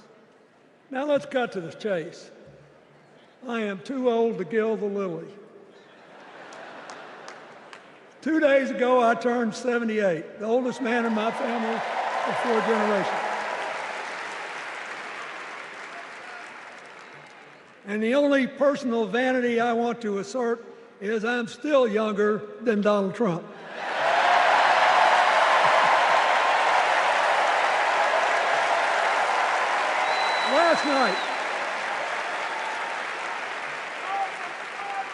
Last night, in what I thought was a very moving series of episodes, we nominated Kamala Harris and Tim Walz. And just think about that. 2 leaders with all-American but still improbable life stories. It could only happen here. Their careers, after all, started in community courtrooms and classrooms. 2 leaders who spent a lifetime getting the good job done. Now, one of the things that I've noticed over my increasingly long life is that a presidential election is unique in several ways. First of all, it's the greatest job interview for the greatest job in the world. Secondly, the Constitution says we, the people, get to do the hiring. And the third thing is that every 4 years, we get to change the requirements for the job. So here's what I'm thinking, because I try to apply this in every election. Will this president take us backward or forward? Will this president give our kids a brighter future? Depends. Will this president bring us together or tear us apart? Will the president increase the peace, security, and stability and freedom that we enjoy and extend it to others as we can? We, the people, we have to make a decision about these kind of questions. And every 4 years, it's a little different because the people come at the candidates, and they say, as they're saying now, here are our problems, solve them. Here are our opportunities, seize them. Here are our fears, ease them. Here are our dreams, help them come true.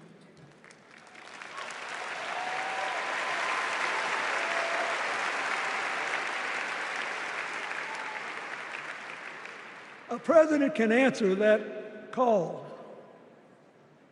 by saying, I'll do my part, but you have to help me. We have to work together. Or you can dodge what needs to be done by dividing, distracting, and diverting us. So in 2024, we got a pretty clear choice, it seems to me. Kamala Harris for the people,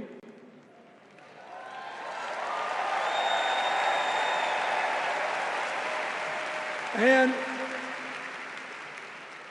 the other guy who's proved even more than the first go-around that he's about me, myself, and I. I know which one I like better for our country.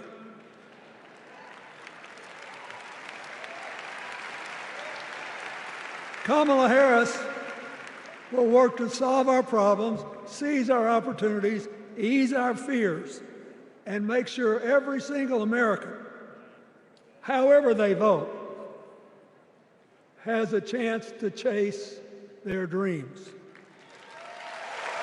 You know, when she was young, she worked at McDonald's. And she greeted every person with that 1,000-watt smile and said, how can I help you? Now she's at the pinnacle of power and she's still asking, how can I help you?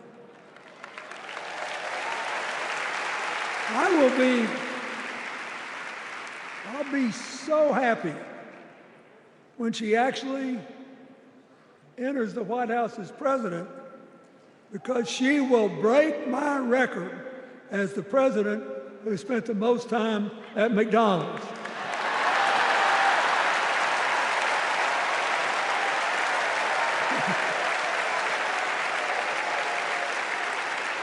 Now, but we got an election to win. And remember, we've got a guy that's pretty good at what he does. Donald Trump has been a paragon of consistency. He's still dividing, he's still blaming, he's still belittling other people. He creates chaos, and then he sort of curates it as if it were precious art. Let me say, not a single day goes by, even though I've been gone for well over 23 years from the White House, not a day goes by that I don't thank the Lord for the chance I had to serve and what it meant. One of the reasons, thank you. Wait.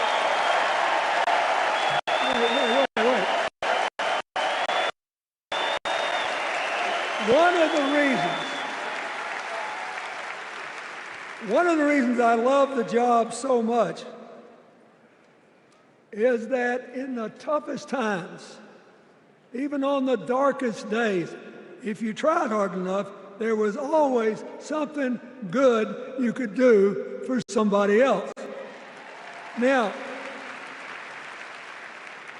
some days that's not easy to do. You've got to deal with all these emergencies, or there's something going on here, there, or yonder, but Kamala Harris is the only candidate in this race who has the vision, the experience, the temperament, the will, and yes, the sheer joy to get something done.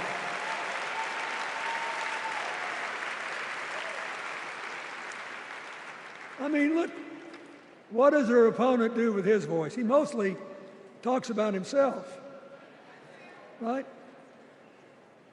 So the next time you hear him, don't count the lies. Count the ayes.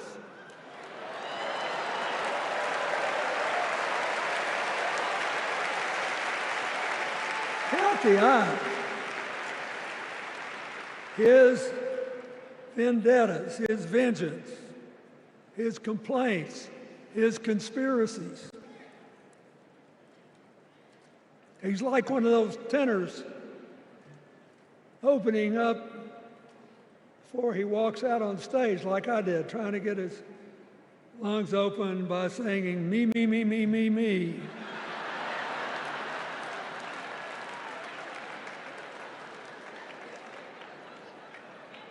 When Kamala Harris is president, every day will begin with you, you, you, you.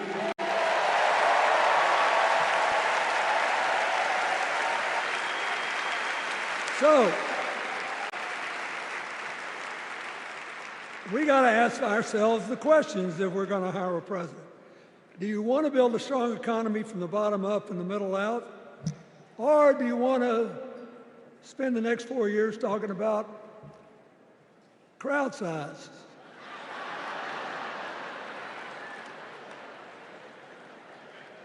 You're going to have a hard time believing this, but so help me, I triple-checked it. Since the end of the Cold War in 1989, America has created about 51 million new jobs. I swear I checked this 3 times. Even I couldn't believe it. What's the score? Democrats 50, Republicans 1.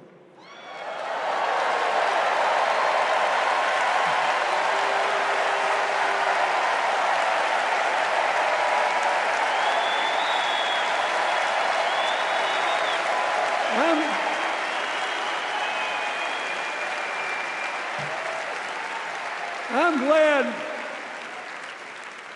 that we've got a championship-winning coach on our team.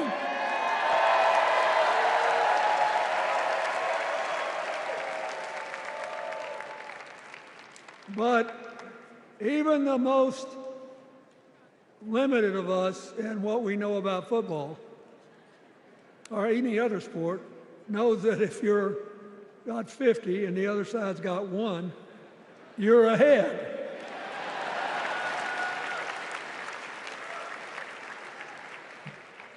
What about affordable housing? It's a terrible problem in America now. We need more. And affordable health care.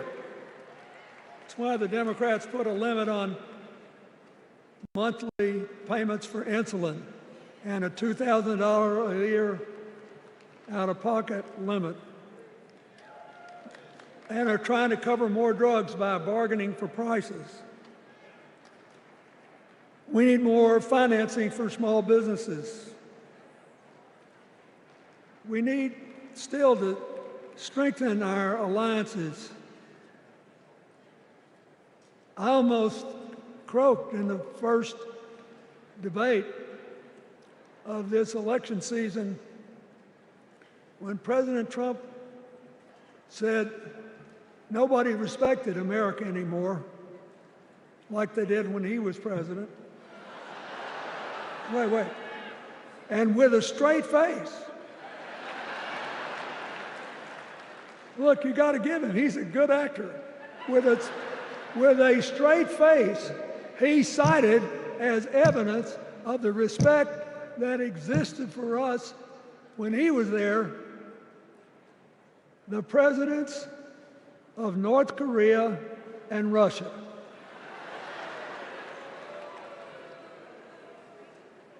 I'd rather have the people who respect us now. And one of the things One of the things is when you send a signal to the other countries, you want them to know whether they agree with you or not, at least that you're on the level, that here's where you are and what you believe. What are they supposed to make to these endless tributes to the late, great Hannibal Lecter?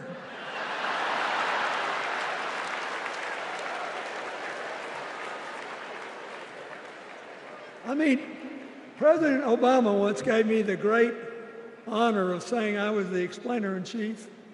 Folks, I've thought and thought about it, and I don't know what to say.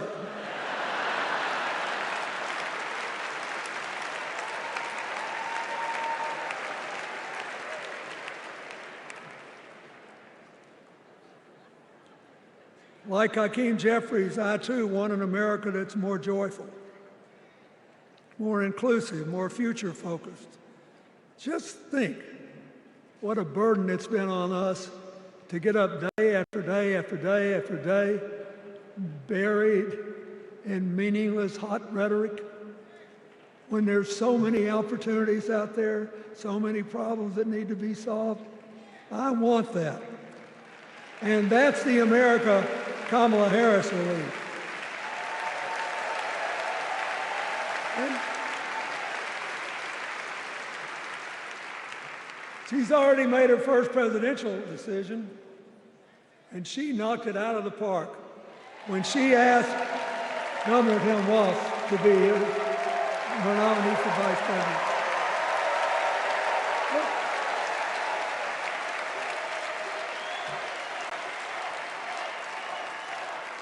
As they used to say when I was a young man growing up in Arkansas, you do not have to be all broke out with brilliance. You just look at Tim Walz, listen to him, follow his record as a teacher, as a coach, in the National Guard, as a congressman, where he was the only Democrat, save one, elected in that district in more than 100 years. And he stayed a long time. And then he became a great governor. And by all accounts, he was a crack shot who had the courage among his rural constituents to say, we do not need these assault weapons available to people who can kill our kids in school.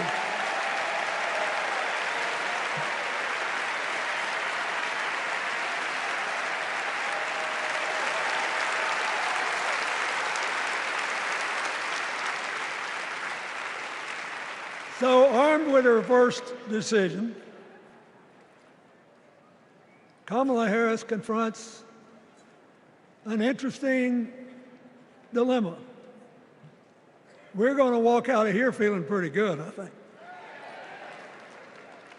We've got energy, we are happy, we feel like a load's off our shoulders. And we know we're just being asked to fight the same fight that the forces of progress have had to fight for 250 years.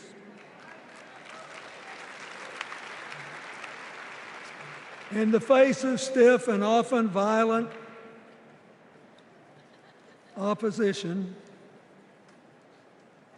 we have to find a way to go forward together, where we the people make our union more perfect. So, that's a good thing. How could we possibly lose? Kamala Harris has fought for kids her whole life that were left out and left behind. She's taken on gangs trafficking across the border. She's fought to protect the rights of homeowners. She's been our leader in the fight for reproductive freedoms, and we know a majority of the American people are with us on that.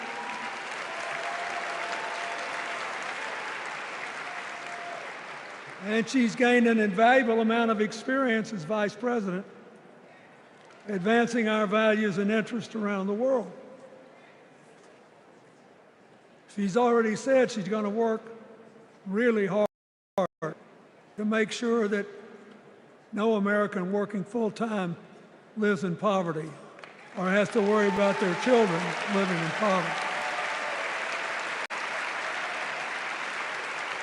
He says that we got to make home ownership an achievable dream for everyone, not just a privilege.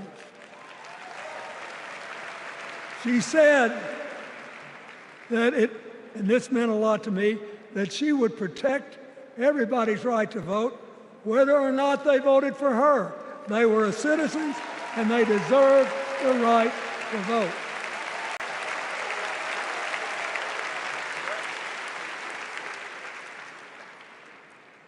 The other day, her opponent implied that as his people voted one more time, they'd be able to rig it from now on and they wouldn't have to vote again. You think they're kidding, but I know a lot of these folks, and most of them are really good people, but some of them think that they are bound to dominate America politically, economically, and socially, and they have to use politics to do it, and they should rig the system. I don't believe that. And so here's what I want to tell you. We've seen more than one election slip away from us when we thought it couldn't happen, when people got distracted by phony issues or overconfident. This is a brutal, tough business. I want you to be happy. One of the reasons that President-to-be Harris is doing so well is that we're all so happy.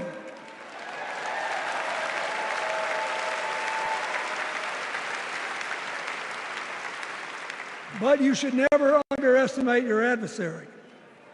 And these people are really good at distracting us, at triggering doubt, at triggering buyer's remorse. As the Obama said so eloquently last night, they are human, you know. They're bound to make a mistake now and then. We got to be tough. And so, as somebody who spends a lot of time in small towns and rural areas in New York and Arkansas and other places, I urge you to talk to all your neighbors. I urge you to meet people where they are. I urge you not to demean them, but not to pretend you don't disagree with them if you do. Treat them with respect, just the way you'd like them to treat you.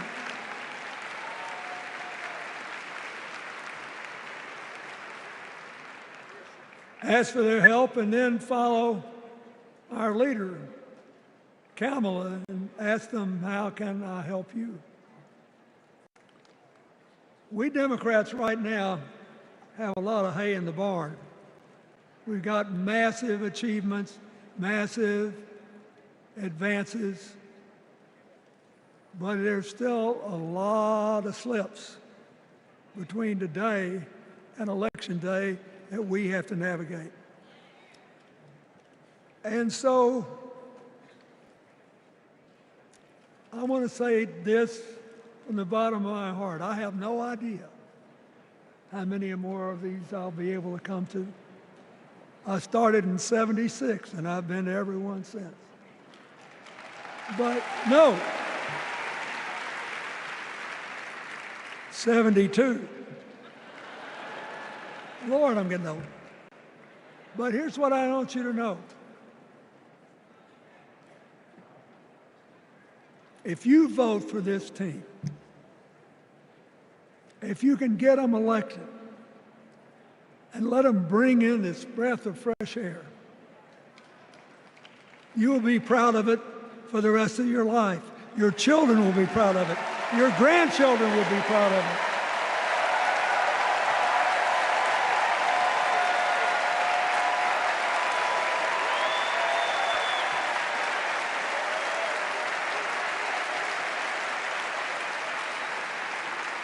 Take it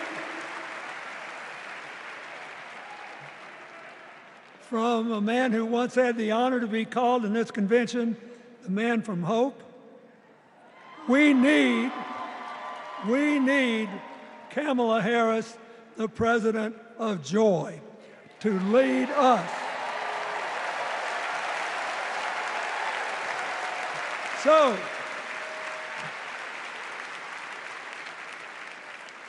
I'll be doing my part, you do yours. I'll see you when we're making a real joyful noise when the votes are counted. God bless you, and God bless America.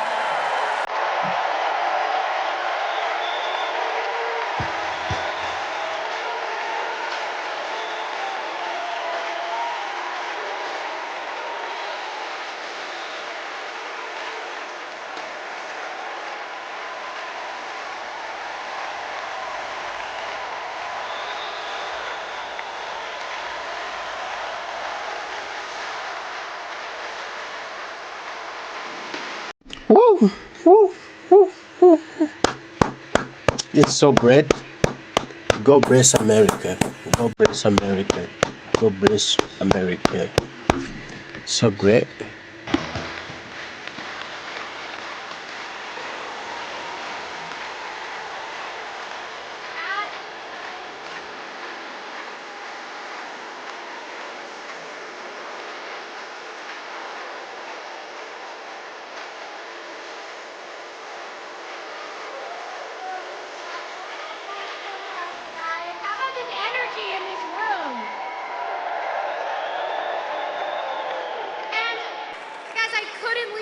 Without giving a shout out to the amazing delegation from my home state, Massachusetts. I love you, Massachusetts. Everyone is always hating on us, but they just don't get it. Go Sox. Go Jason Tatum. Ben Affleck, hang in there. Dunkin' Donuts is the best coffee in the world. Okay. Our next speaker needs no introduction. She was the first woman to ever serve as Speaker of the House. Yes, you know what's coming. This woman was doing Brat before Brat was Brat. The mother of dragons. Please welcome Nancy Pelosi.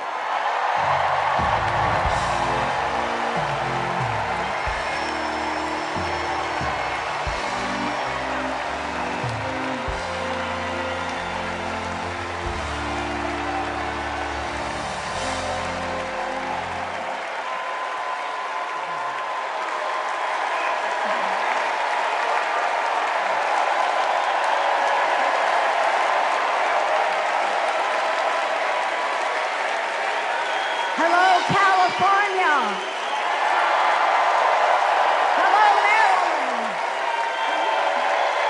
Hello, Democrats.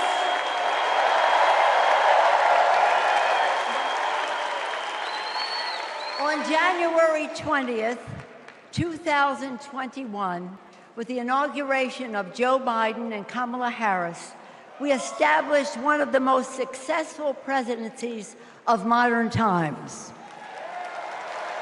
And we quickly proved that Democrats deliver. Millions of jobs, stronger infrastructure and rural broadband, a Biden child tax credit, rescuing human pensions, honoring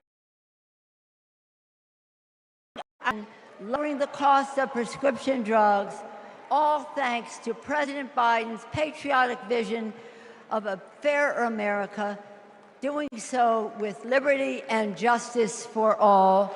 Thank you, Joe.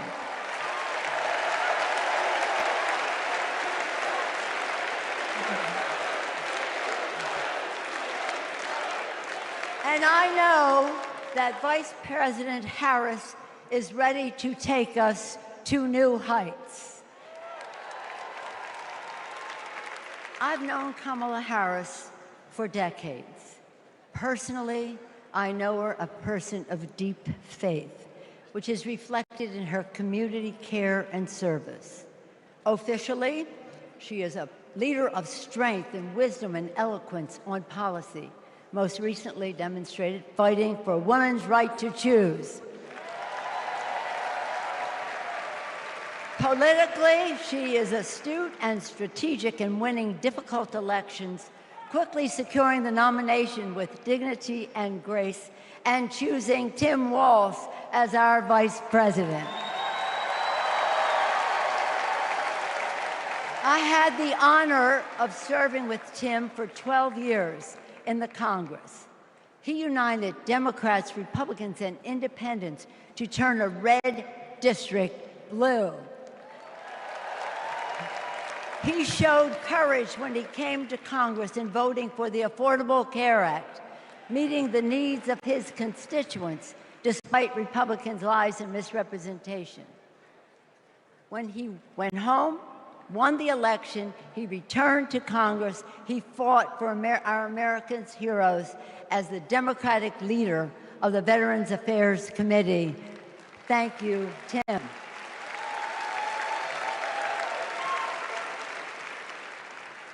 January 6th was a perilous moment for our democracy.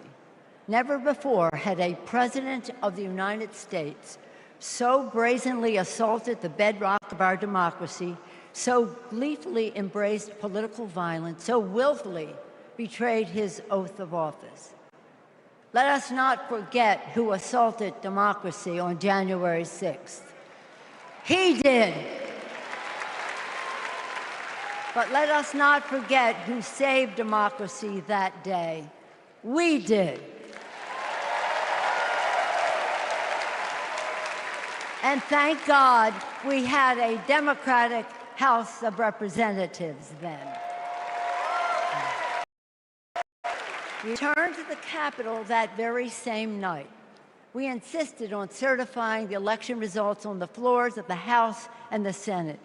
And we demonstrated to America and to the world that American democracy prevailed.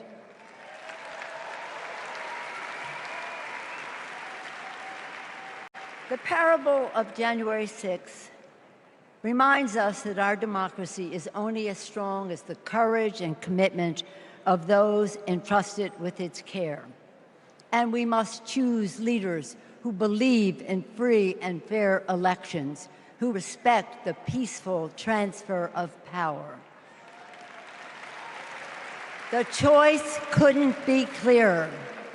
Those leaders are Vice President Harris and Governor Walz.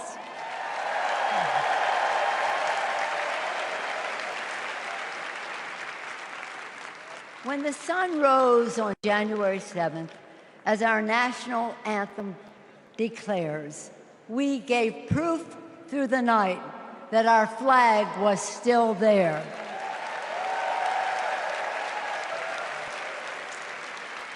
Now, in this election, we are called upon to do the same, to stand together, to reject autocracy, to choose democracy, and we will do so by electing a Democratic House with Hakeem Jeffries as Speaker of the House,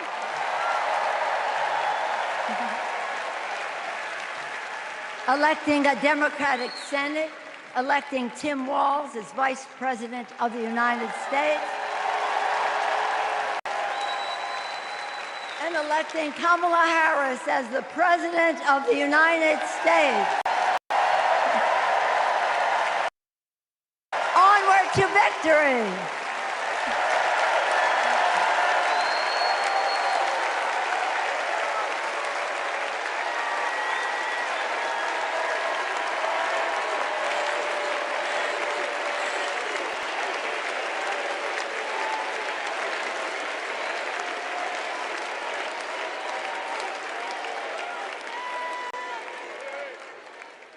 Please welcome Alexander Hudlin, Jasper Emhoff, and Arden Emhoff.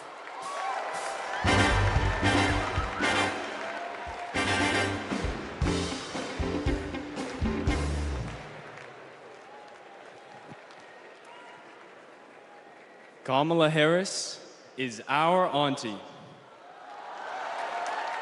She'll be a president who cares for all of us. She'll lift us up 2016, we celebrated Auntie's Senate win. We saw Trump winning. I was only 9, but I knew enough to be concerned. Auntie said, "Do you know what superheroes do? They fight back. And we will too." She will make time for what matters. You know, no one is busier than my auntie, but she always makes time for family. From moments as simple as cooking and sharing a meal, to exchanging stories and jokes. Auntie taught me about being present in what's important, and I know that's how she'll lead. She'll treat everyone with respect. Even as a kid, Auntie made me feel that I was seen, that my words are important, that I am important and loved. I know she'll value others' perspectives, no matter their age or their background. Auntie, we love you. We're so proud of you. And most importantly, you're a baller. And as you'd say, let's win this thing. Let's win this thing.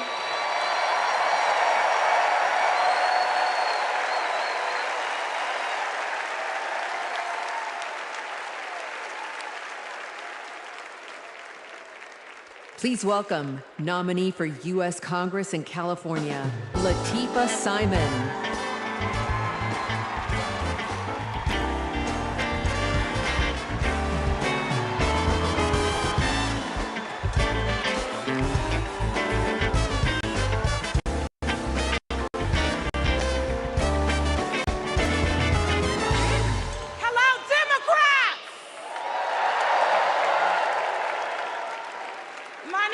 Latifah Simon, and I am running for Congress.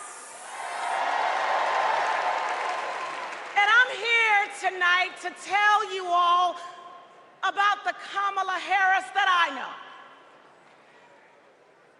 I'm gonna tell you. When Kamala Harris was the district attorney in San Francisco, California,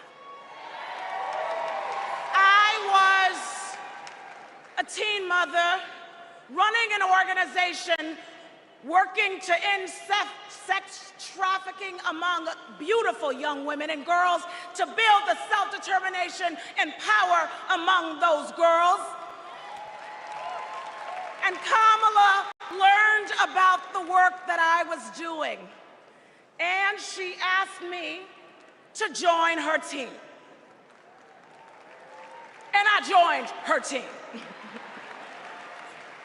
She saw my potential, my commitment, and the good work that we could do together. And I saw her. I saw Kamala Harris holding the hands of sexual assault survivors.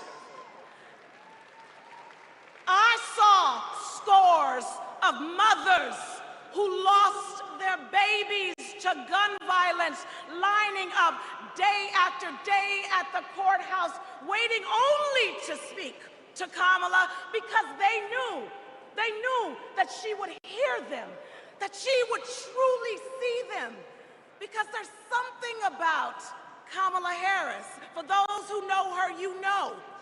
When she hears your story, she carries it with her. When she sees you, she truly sees you. She truly sees you. She is the best among us. After working with Kamala Harris day in and day out for 5 years to create programs that supported young people to get out of the criminal justice system once and for all with good jobs. Oval Office. When she goes into that Oval Office, I guarantee you she will take all folks who are dying to survive, the immigrants who are trying to work towards the promise of America. She will take us all. The farm worker, she will take us all with her. All of us is the Kamala Harris that I love. A woman. Welcome, former U.S. Associate Attorney General of the United States and the Vice President's brother-in-law, Tony West.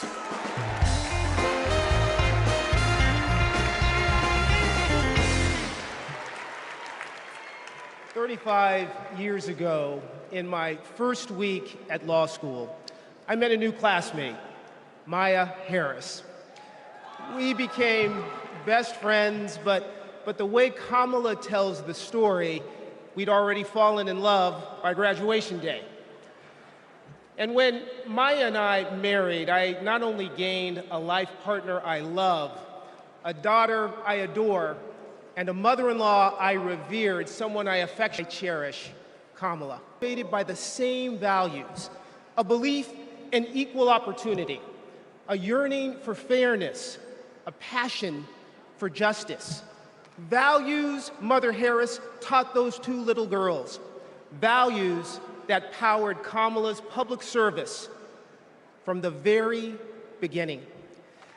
You know, one of Kamala's very first cases in the district attorney's office, it involved a woman, an innocent woman, wrongfully arrested in a police raid. It was a Friday afternoon, and the courthouse was shutting down for the weekend. And look, most prosecutors, they would have gone home and dealt with the matter the following Monday. But not Kamala. You see, my sister-in-law knew that if the judge didn't see this woman that afternoon, does this woman work weekends? Would she lose her job? Does she have young kids at home? Who'd feed those kids? So Kamala pleaded for the judge to return to the bench and to hear the matter. And the judge agreed. And within minutes, that woman was released back to her family that night. Now, it may seem small, but that's what it means to stand up for justice. That's what it means to stand for the people. And as Kamala says, when you know what you stand for, you know what to fight for.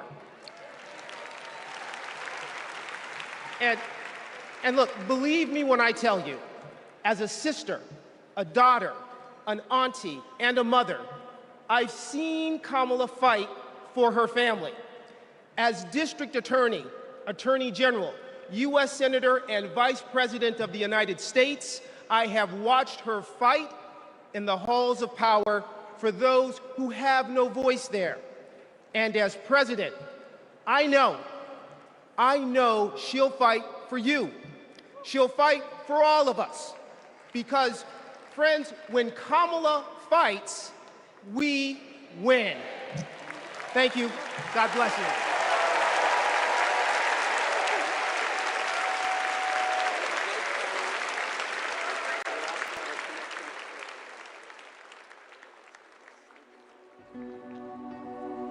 A crime against any one of us is a crime against all of us. The work that she did as Attorney General was taking on issues to help people who were trying to make a life for themselves and their families. When Kamala Harris came into office in 2011, the most urgent economic crisis facing communities throughout California was the foreclosure crisis. For too many Californians, hopes for lasting homeownership have been dashed. Victims have fallen prey to a series of mortgage scams, fraud, and unfair business practices. In order to get meaningful relief, we had to sue the banks and see through a lengthy litigation process. When Kamala was sitting at the table negotiating, it wasn't just about the money, it was about real people. I vividly remember her thinking about Mommy, who could finally afford to buy her first home, and how proud Mommy was. So Kamala knew what was at stake for families and even whole communities. We are very proud to announce a tremendous victory for California. She truly believes that every single person, every American is worthy of the promise and the prosperity of this country. And every time Kamala has run for a bigger office, it's because she believes that she can have a bigger impact.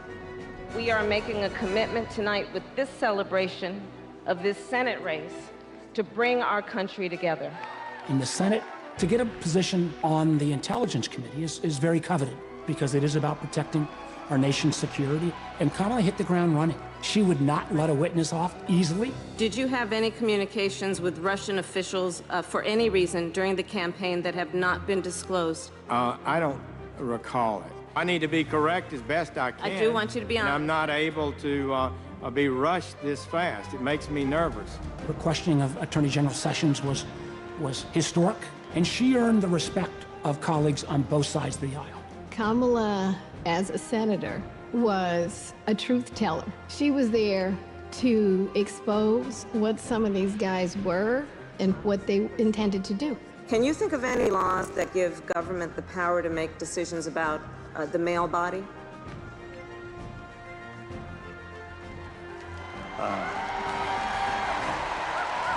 I'm not thinking of any right now, Senator. They didn't know what hit them. And in those moments, so many people saw her for the first time and saw how tough she was. Would you accept them recommending a charging decision to you if they had not reviewed the evidence? Well, that's a question for Bob Mueller. He's the U.S. attorney. I think you've made it clear, sir, that you've not looked at the evidence, and we can move on. When she's on a mission, she is determined and relentless. When our fundamental values are being attacked, do we retreat or do we fight? I say we fight. If you want to go forward in this country, not go backward, then there is only one choice.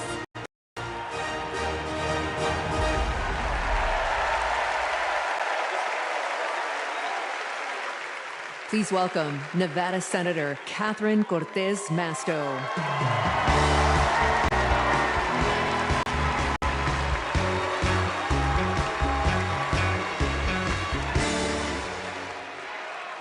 Hello, Chicago. You know, before I was senator, I was Nevada's Attorney General.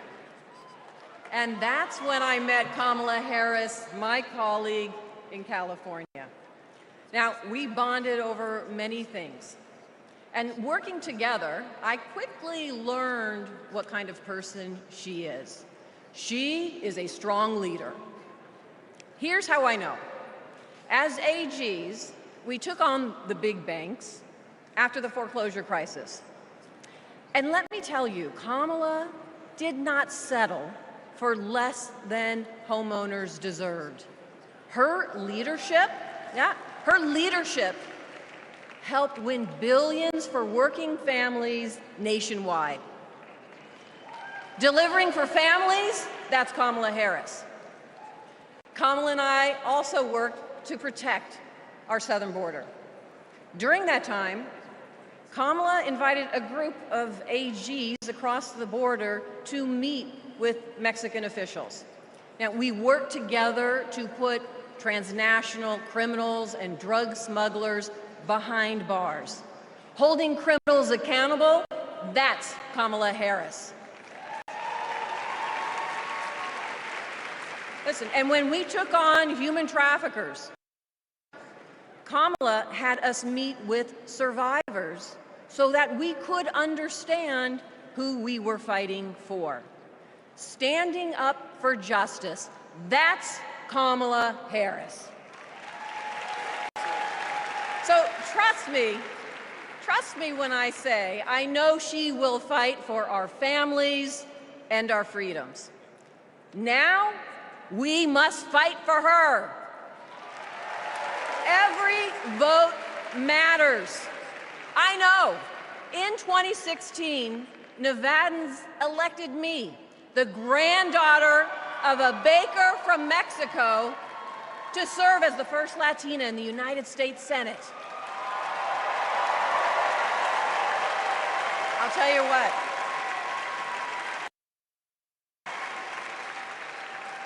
And in 2022, my re-election came down to 7,928 votes. Because of voters in Nevada, the Democrats won the Senate majority. And I'm here to tell you, we can do it again. We can send Kamala Harris and Tim Walz to the White House. Are we ready to do it? Are we ready to fight? Let's get it done, Chicago. Thank you, everyone.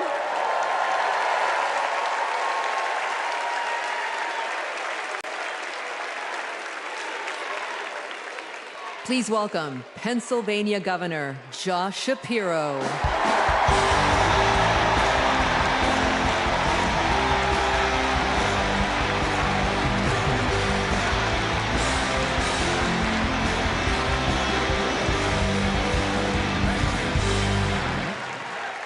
Thank you.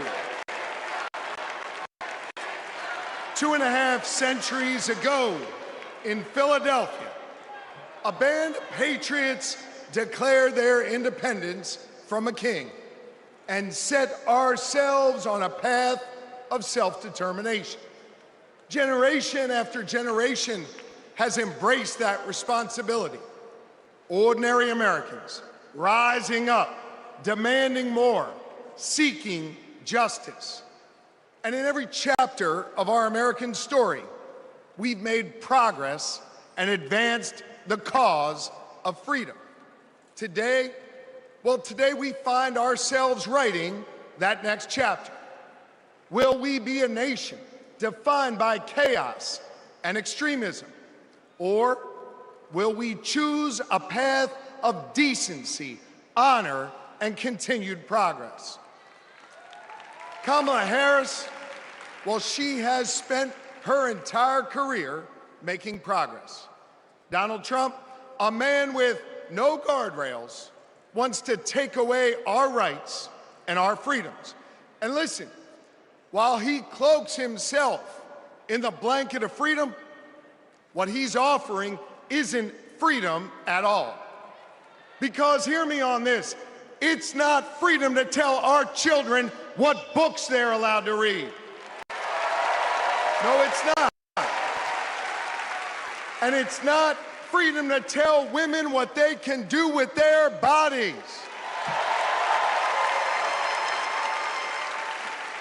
And hear me on this, it sure as hell isn't freedom to say, you can go vote, but he gets to pick the winner.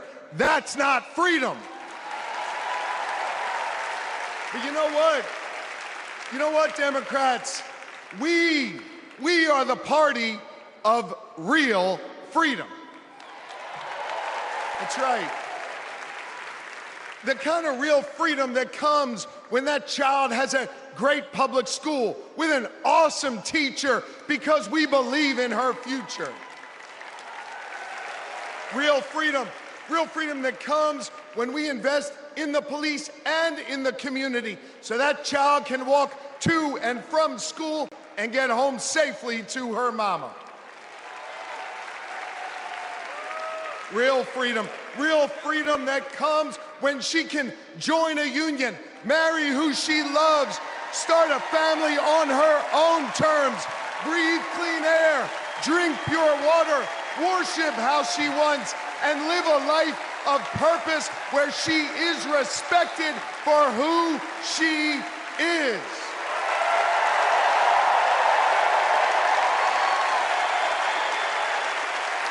Real freedom that comes when she can look at Madam President and know that this is a nation where anything and everything is possible. That is real freedom. And that is what we are fighting for.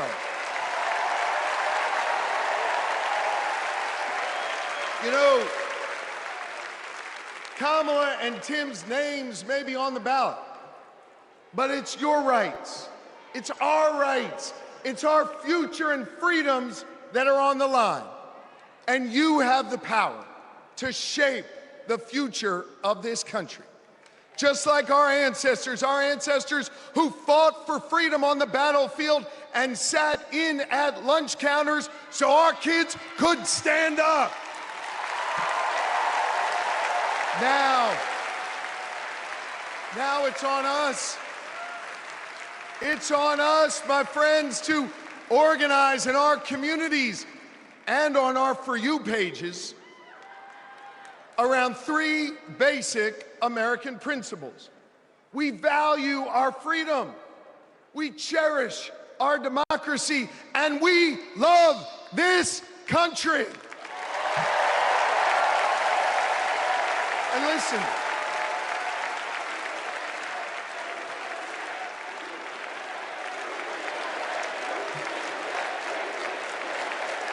we love this country.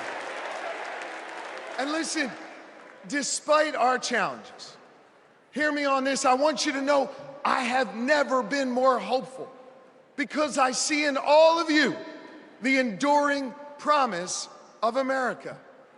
E pluribus unum, out of many one. It's not merely a motto from the past, it's our direction for the future. You see, you all give me hope, and you all have the power. So let's use that power. Let's do the hard work necessary to win this election and write the next chapter in our American story. So are you ready to protect our rights?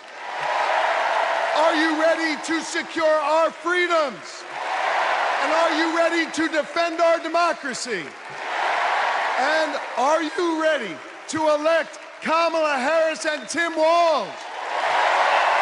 America, let's get to work!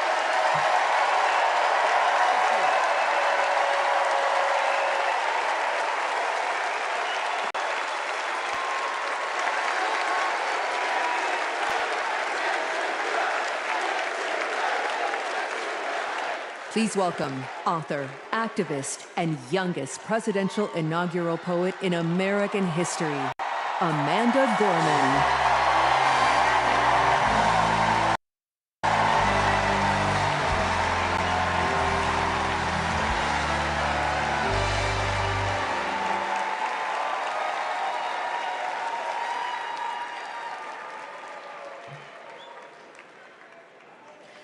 We gather at this hallowed place because we believe in the American dream.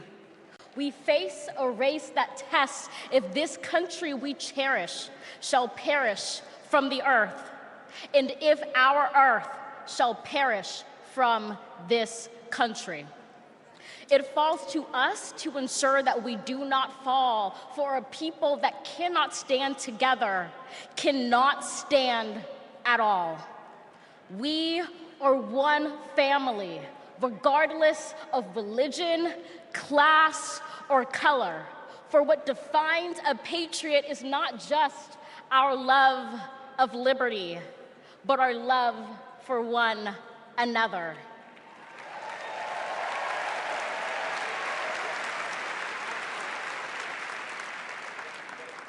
This is loud in our country's call because while we all love freedom, it is love that frees us all.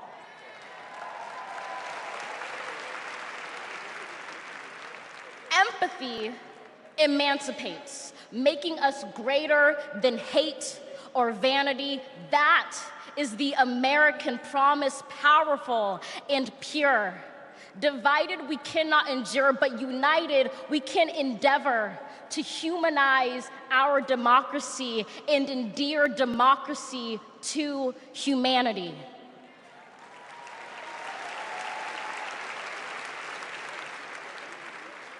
And make no mistake, Cohering is the hardest task history ever wrote.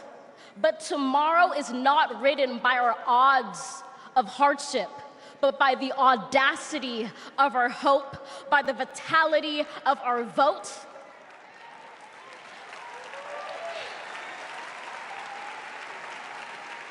Only now, approaching this rare air, are we aware that perhaps the American dream is no dream at all, but instead a dare to dream together.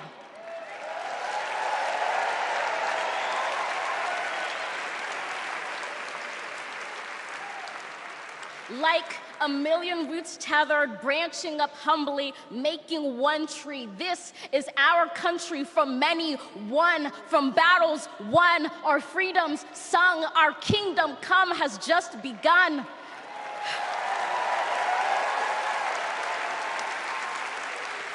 We redeem this sacred scene, ready for our journey from it. Together, we must birth this early republic and achieve an unearthly summit. Let us not just believe in the American dream, let us be worthy of it. Thank you.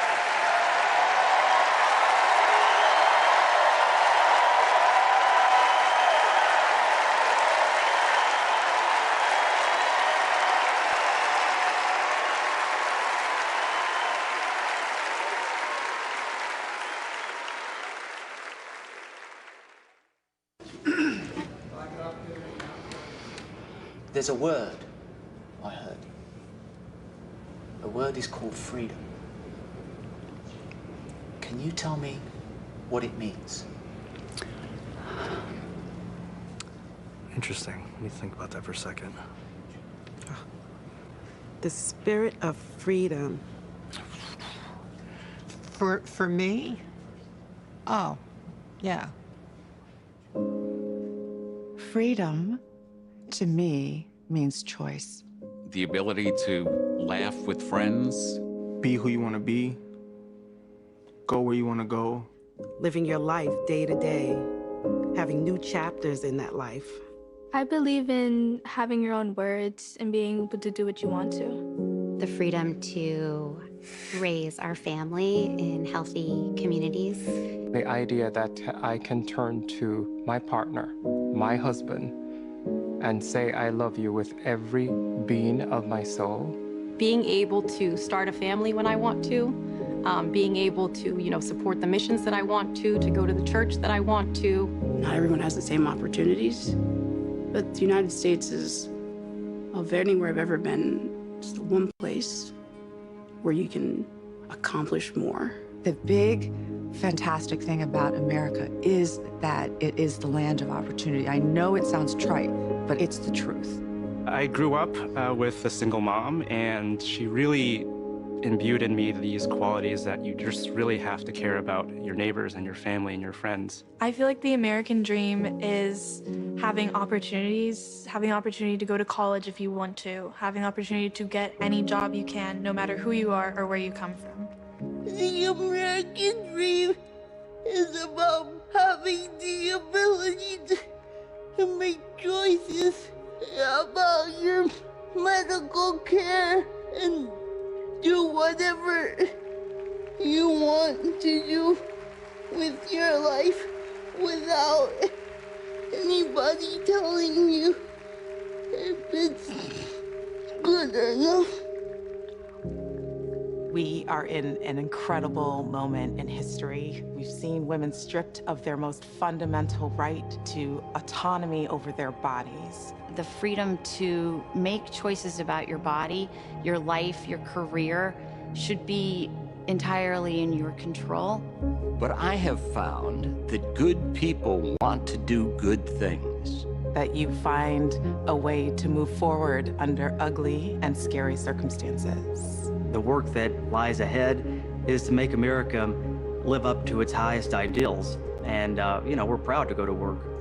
The work to build a better future really depends on all of us coming together. We have to bring back that respect for everyone. I don't think we're as divided as we seem. Let's come together as one big nation. I feel like we are on the verge of something very amazing in this country. It makes me want to fight for our children and future generations to ensure they have just as many, if not more, freedoms than we had. I believe in a future where my mom can feel safe no matter where she is in the country. A future that is filled with a healthy and vibrant planet, where families are not separated by fences or jail bars. A future in which we all get what we need. I want to see that for people who are younger than me. Hopefully the kids I teach can chase their dreams and believe in what they want to be. I want a future for him that he knows that he's covered and protected. Everyone should think about what we can leave to the next generation. It's our responsibility. It's what we have to do.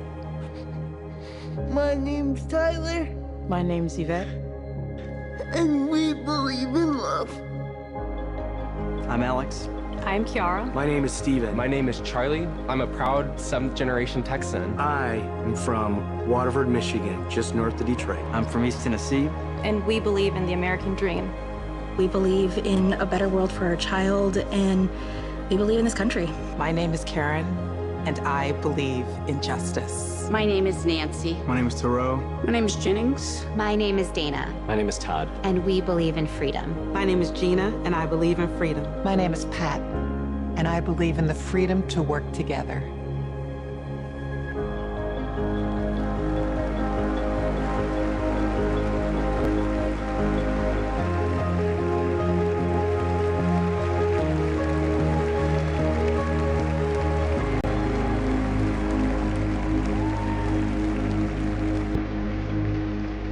Please welcome Oprah Winfrey.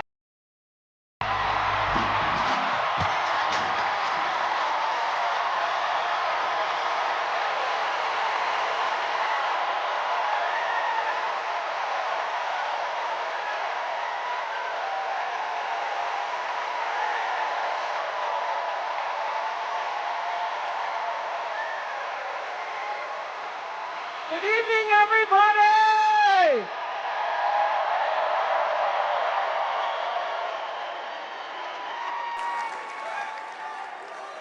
Who says you can't go home again?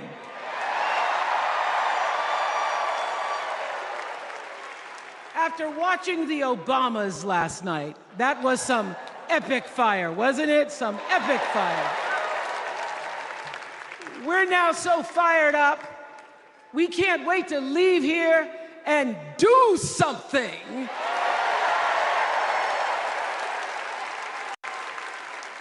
And what we're going to do is elect Kamala Harris as the next president of the United States.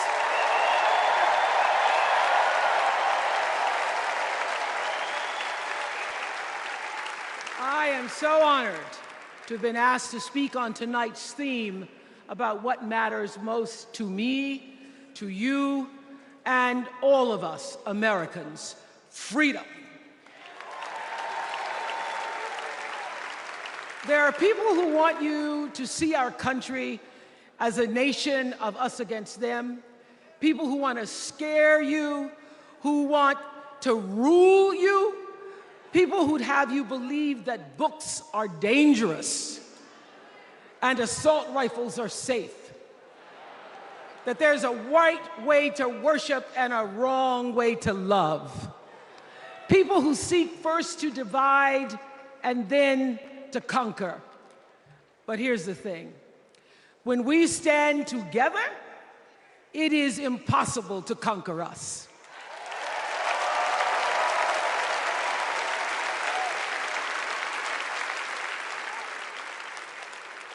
In the words of an extraordinary American, the late Congressman John Lewis,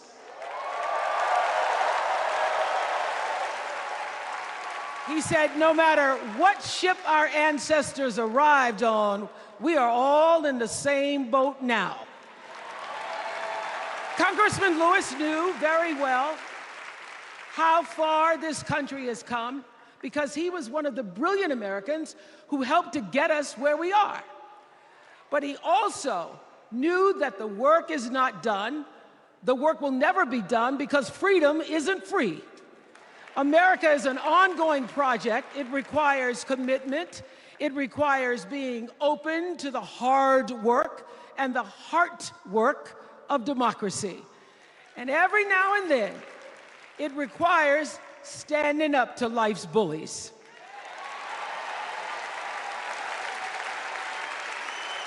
I know this.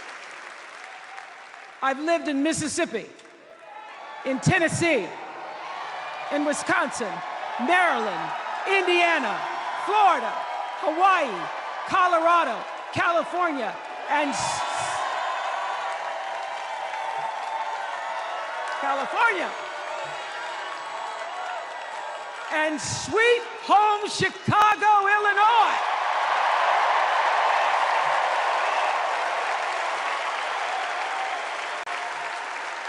I have actually traveled this country from the redwood forests, love those redwoods, to the Gulf Stream waters. I've seen racism and sexism and income inequality and division. I've not only seen it, at times I've been on the receiving end of it. But more often than not, what I've witnessed and experienced are human beings, both conservative and liberal, who may not agree with each other, but who'd still help you in a heartbeat if you were in trouble. These are the people who make me proud to say that I am an American.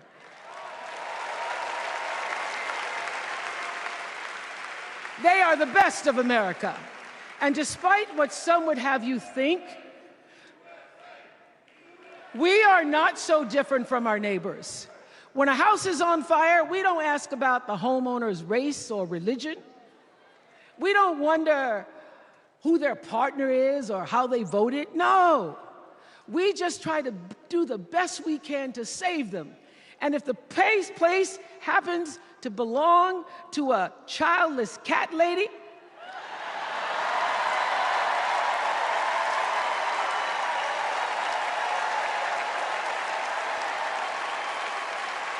well, we try to get that cat out too.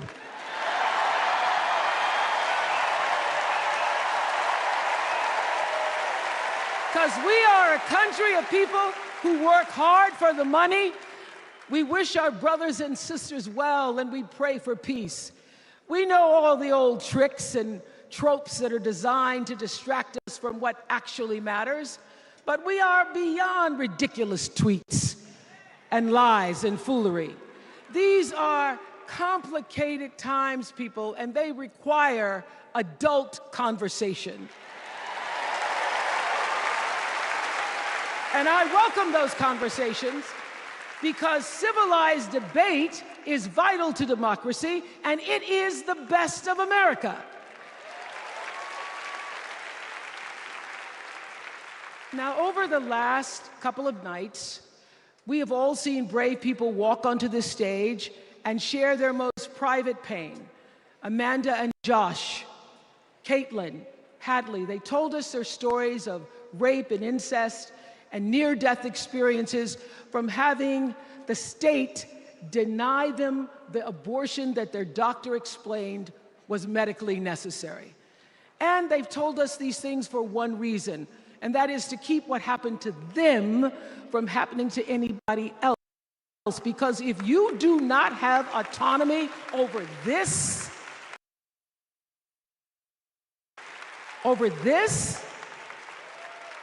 if you cannot control when and how you choose to bring your children into this world and how they are raised and supported, there is no American dream.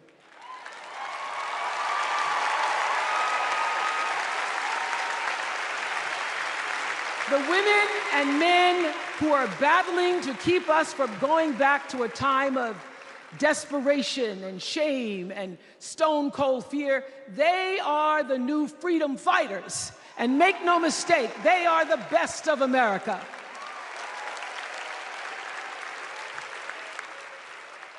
I want to talk now about somebody who's not with us tonight.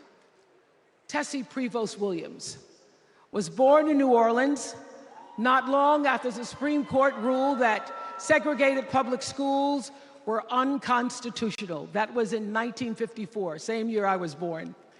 But I didn't have to head to first grade at the all-white McDonough 19 school with a U.S. Marshal by my side like Tessie did.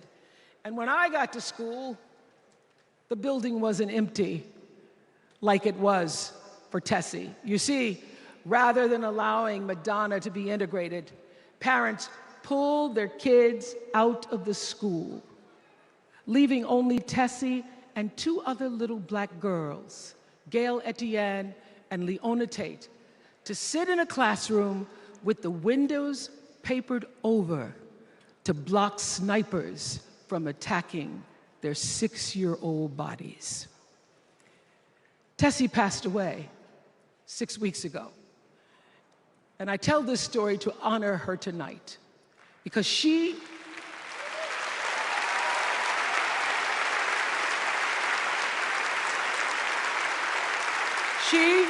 like Ruby Bridges and her friends, Leona and Gail, the New Orleans Four, they were called. They broke barriers, and they paid dearly for it. But it was the grace and guts and courage of women like Tessie Prevost Williams that paved the way for another young girl who 9 years later became part of the second class to integrate the public schools in Berkeley, California. And it seems to me that at school and at home, somebody did a beautiful job of showing this young girl how to challenge the people at the top and empower the people at the bottom. They showed her how to look at the world and see not just what is, but what can be. They instilled in her a passion for justice and freedom and the glorious fighting spirit necessary to pursue that passion. And soon, and very soon,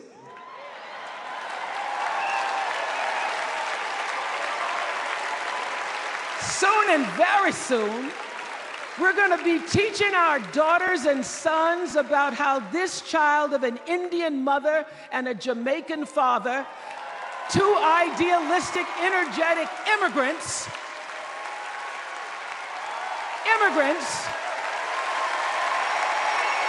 how this child grew up to become the 47th President of the United States. That is the best of America.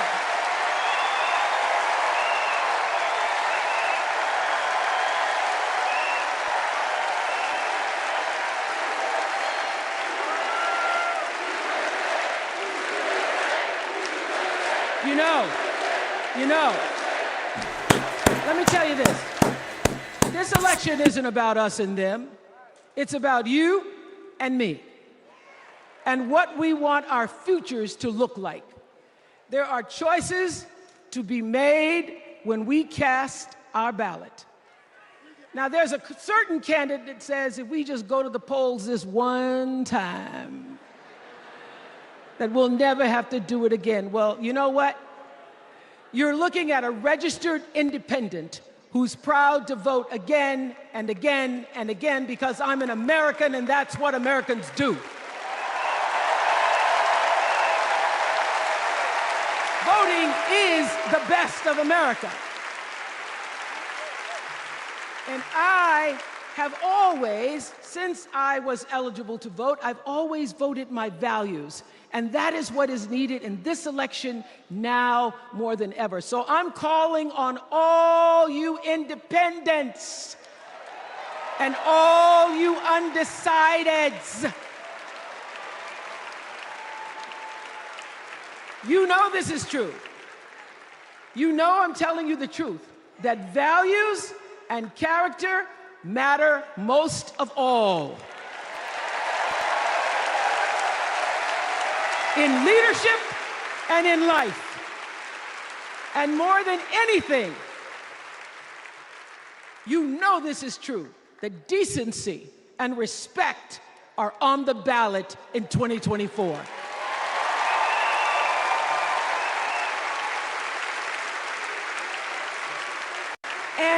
And just plain common sense. Common sense tells you that Kamala Harris and Tim Walz can give us decency and respect. They're the ones that give it to us. So, we are Americans. We are Americans. Let us choose loyalty to the Constitution over loyalty to any individual. Because that's the best of America. And let us choose optimism over cynicism, because that's the best of America. And let us choose inclusion over retribution. Let us choose common sense over nonsense. Because that's the best of America. And let us choose the sweet promise of tomorrow over the bitter return to yesterday. We won't go back. We won't be set back, pushed back, bullied back, kicked back. We're not going back.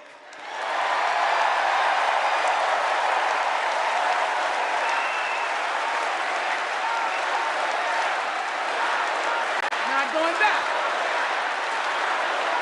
We're not going back. So, let us choose. Let us choose truth. Let us choose honor.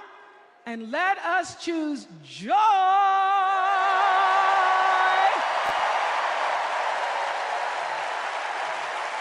Because that's the best of America. But more than anything else, let us choose freedom. Why? Because that's the best of America. We're all Americans, and together, let's all choose Kamala Harris.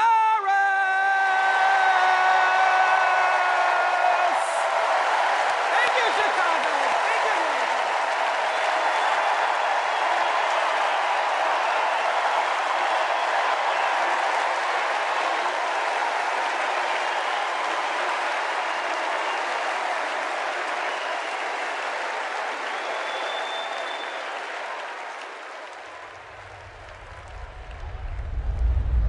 Here's what I want people to know about Tim Walz. Well, everybody at Mankato West High School loved Tim Walz. Yeah, I mean, Tim was jovial. When he would start teaching, it was like full contact teaching. You could not help but be interested in what he was talking about. He seemed to care about everybody in his class. He knew everyone's name. He wanted to know what interested you, how to engage you, what you were excited about, what you're feeling bad about. Mr. Walz was my geography and social studies teacher. Mr. Walz was my football coach. My middle school basketball coach. When we were doing the high school play The Nerd, he was the person building the sets. I don't think that there has ever been a moment where I've seen Tim exhausted from giving or engaging. He always seems like that person that's got the never-ending gas tank who can keep going. When I decided to come out as gay, we started the Gay Straight Alliance. Tim Walz was the faculty advisor. We saw him not only as a teacher, but a mentor and a leader. Mr. Walz was a really big part in helping build this community, and he's a big reason why I became a teacher myself. It was inspiring being in his classroom.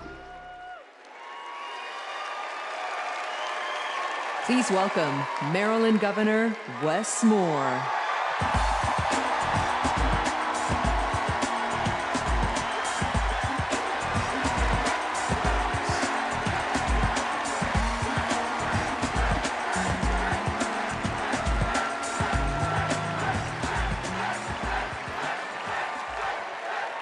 Thank you.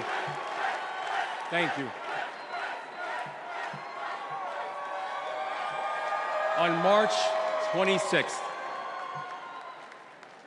at 1:30 in the morning, a container ship, the length of 3 football fields, slammed into the Francis Scott Key Bridge in Baltimore, and the bridge collapsed. a port that drives 13% of our state's economy, was now closed. Thousands of workers were hours away from waking up and realizing they no longer had a job. 6 Marylanders who had been on the bridge in the middle of the night fixing potholes lost their lives. And one of the first phone calls that I got that morning started with these 3 words.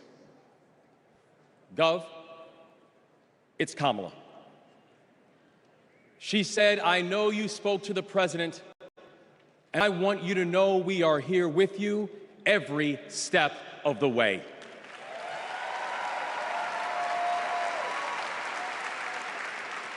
Now, I joined the Army when I was 17. In fact, I was too young to sign the paperwork. I had to ask my mom to sign the paperwork for me because I don't have bone spurs.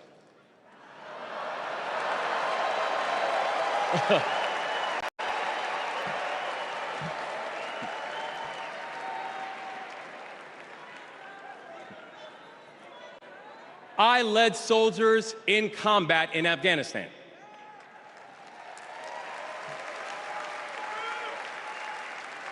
And my training taught me that you never learn anything about anybody when times are easy. You learn everything you need to know about somebody when times are hard and when the temperature gets turned up. And America, I saw that Kamala Harris is the right one to lead in this moment firsthand.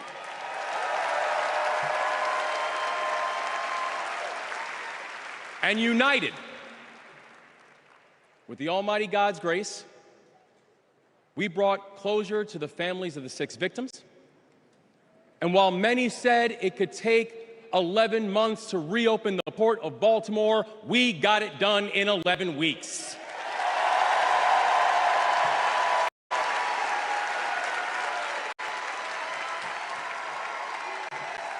Because that is the story of America. We are a nation of patriots who serve when the mission is hard and who serve when the destination is uncertain. And I know our history is imperfect. The unevenness of the American journey has made some skeptical. But I'm not asking you to give up your skepticism. I just want that skepticism to be your companion and not your captor. And I'm asking that you join us in the work. Because making America great doesn't mean telling people you're not wanted. And loving your country does not mean lying about its history.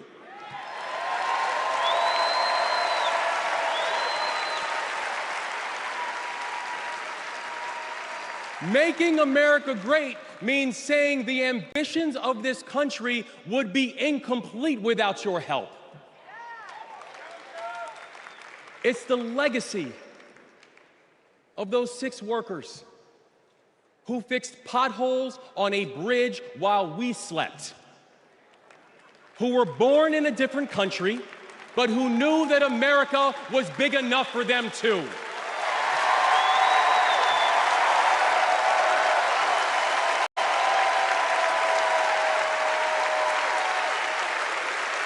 It's the journey.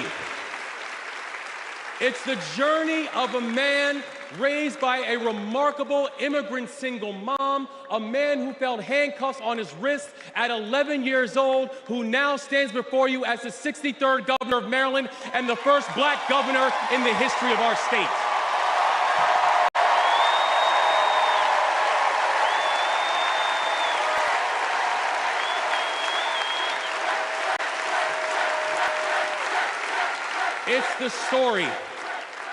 It's the story of a prosecutor who defended our freedoms and had Maryland's back when we needed it most. And now, MVP, we've got your back as well.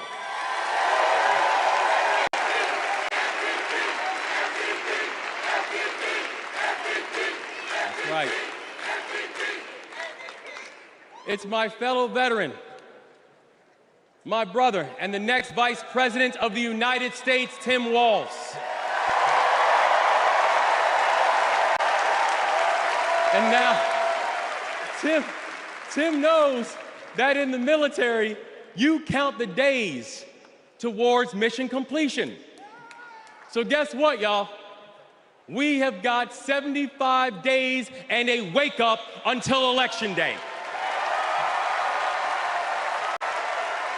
75 days in a wake-up for us to prove what Americans can do when the pressure is on, and we get to work. 75 days and a wake-up to build a future that those who came before us hope for, and those who come after us that they deserve. Bless you, and let's leave no one behind.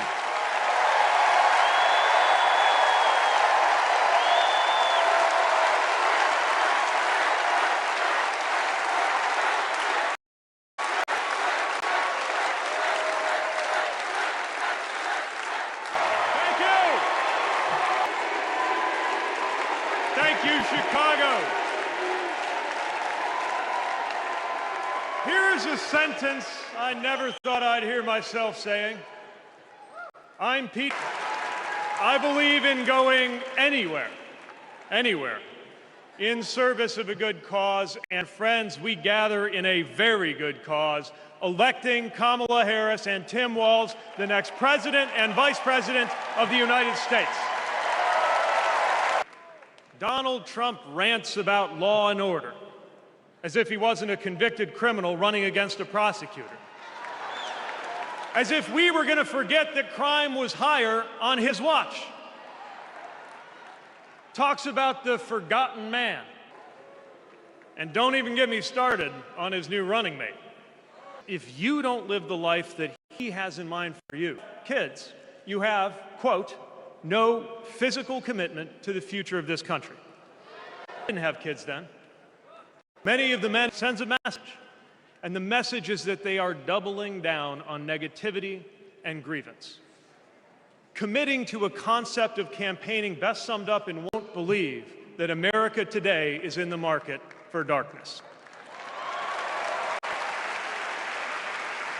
I believe America is ready for a better kind of politics. Yes, politics at its worst can be ugly, crushing. It can even be a kind of soul craft. My faith teaches me that the world isn't made up of good people and bad people, but rather that each of us is capable of good and bad things within you. They're telling you that your neighbor or nephew or daughter who disagrees with you politically isn't just wrong, but is now the enemy. I believe in a better politics, one that finds us at our most decent and open and brave. The kind of politics that Kamala Harris and Tim Walz are offering. And as you have felt these many days, that kind of politics also just feels better to be part of. There is joy in it, as well as power. And if all of that sounds naive, let me insist that I have come to this view not by way of idealism, but by way of experience. Not just the experience of my unlikely career. Someone like me serving in Indiana, serving in Washington, serving in uniform.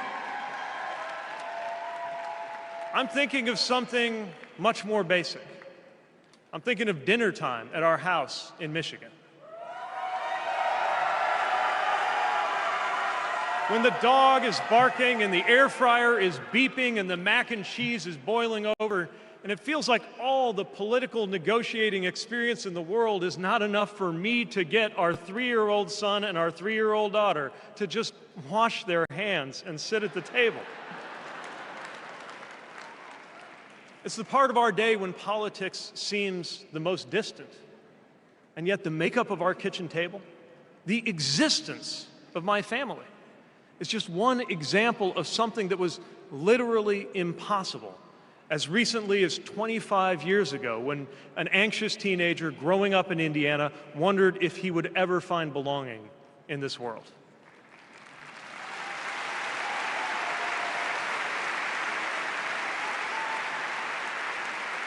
This kind of life went from impossible to possible, from possible to real, from real to almost ordinary in less than half a lifetime.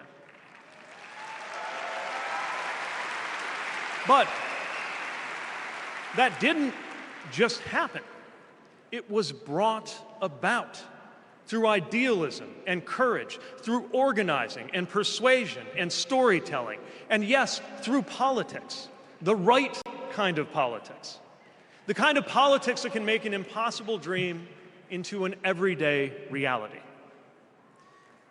I don't presume to know what it's like in your kitchen, but I know, as sure as I am standing here, that everything in it, the bills you pay at that table, the shape of the family that sits there, the fears and the dreams that you talk about late into the night there, all of it compels us to demand more from our politics than a rerun of some TV wrestling death match.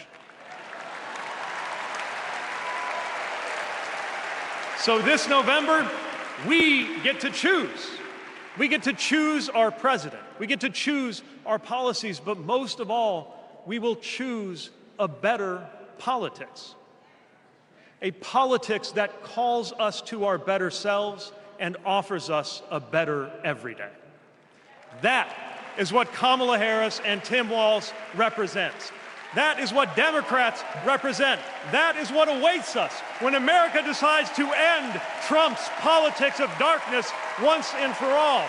That is what we choose when we embrace the leaders who are out there building bridges and reject the ones who are out there banning books. This is what we will work for every day to November and beyond. So let's go win this. Thank you, Democrats. Thank you.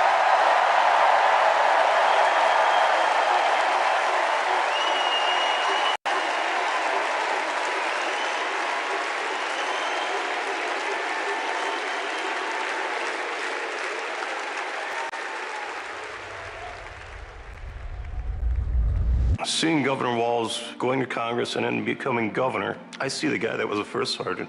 I see a guy that's full of energy, always busy. And like he says, you get enough time to sleep when you're dead. I first met Governor Walz going back to school.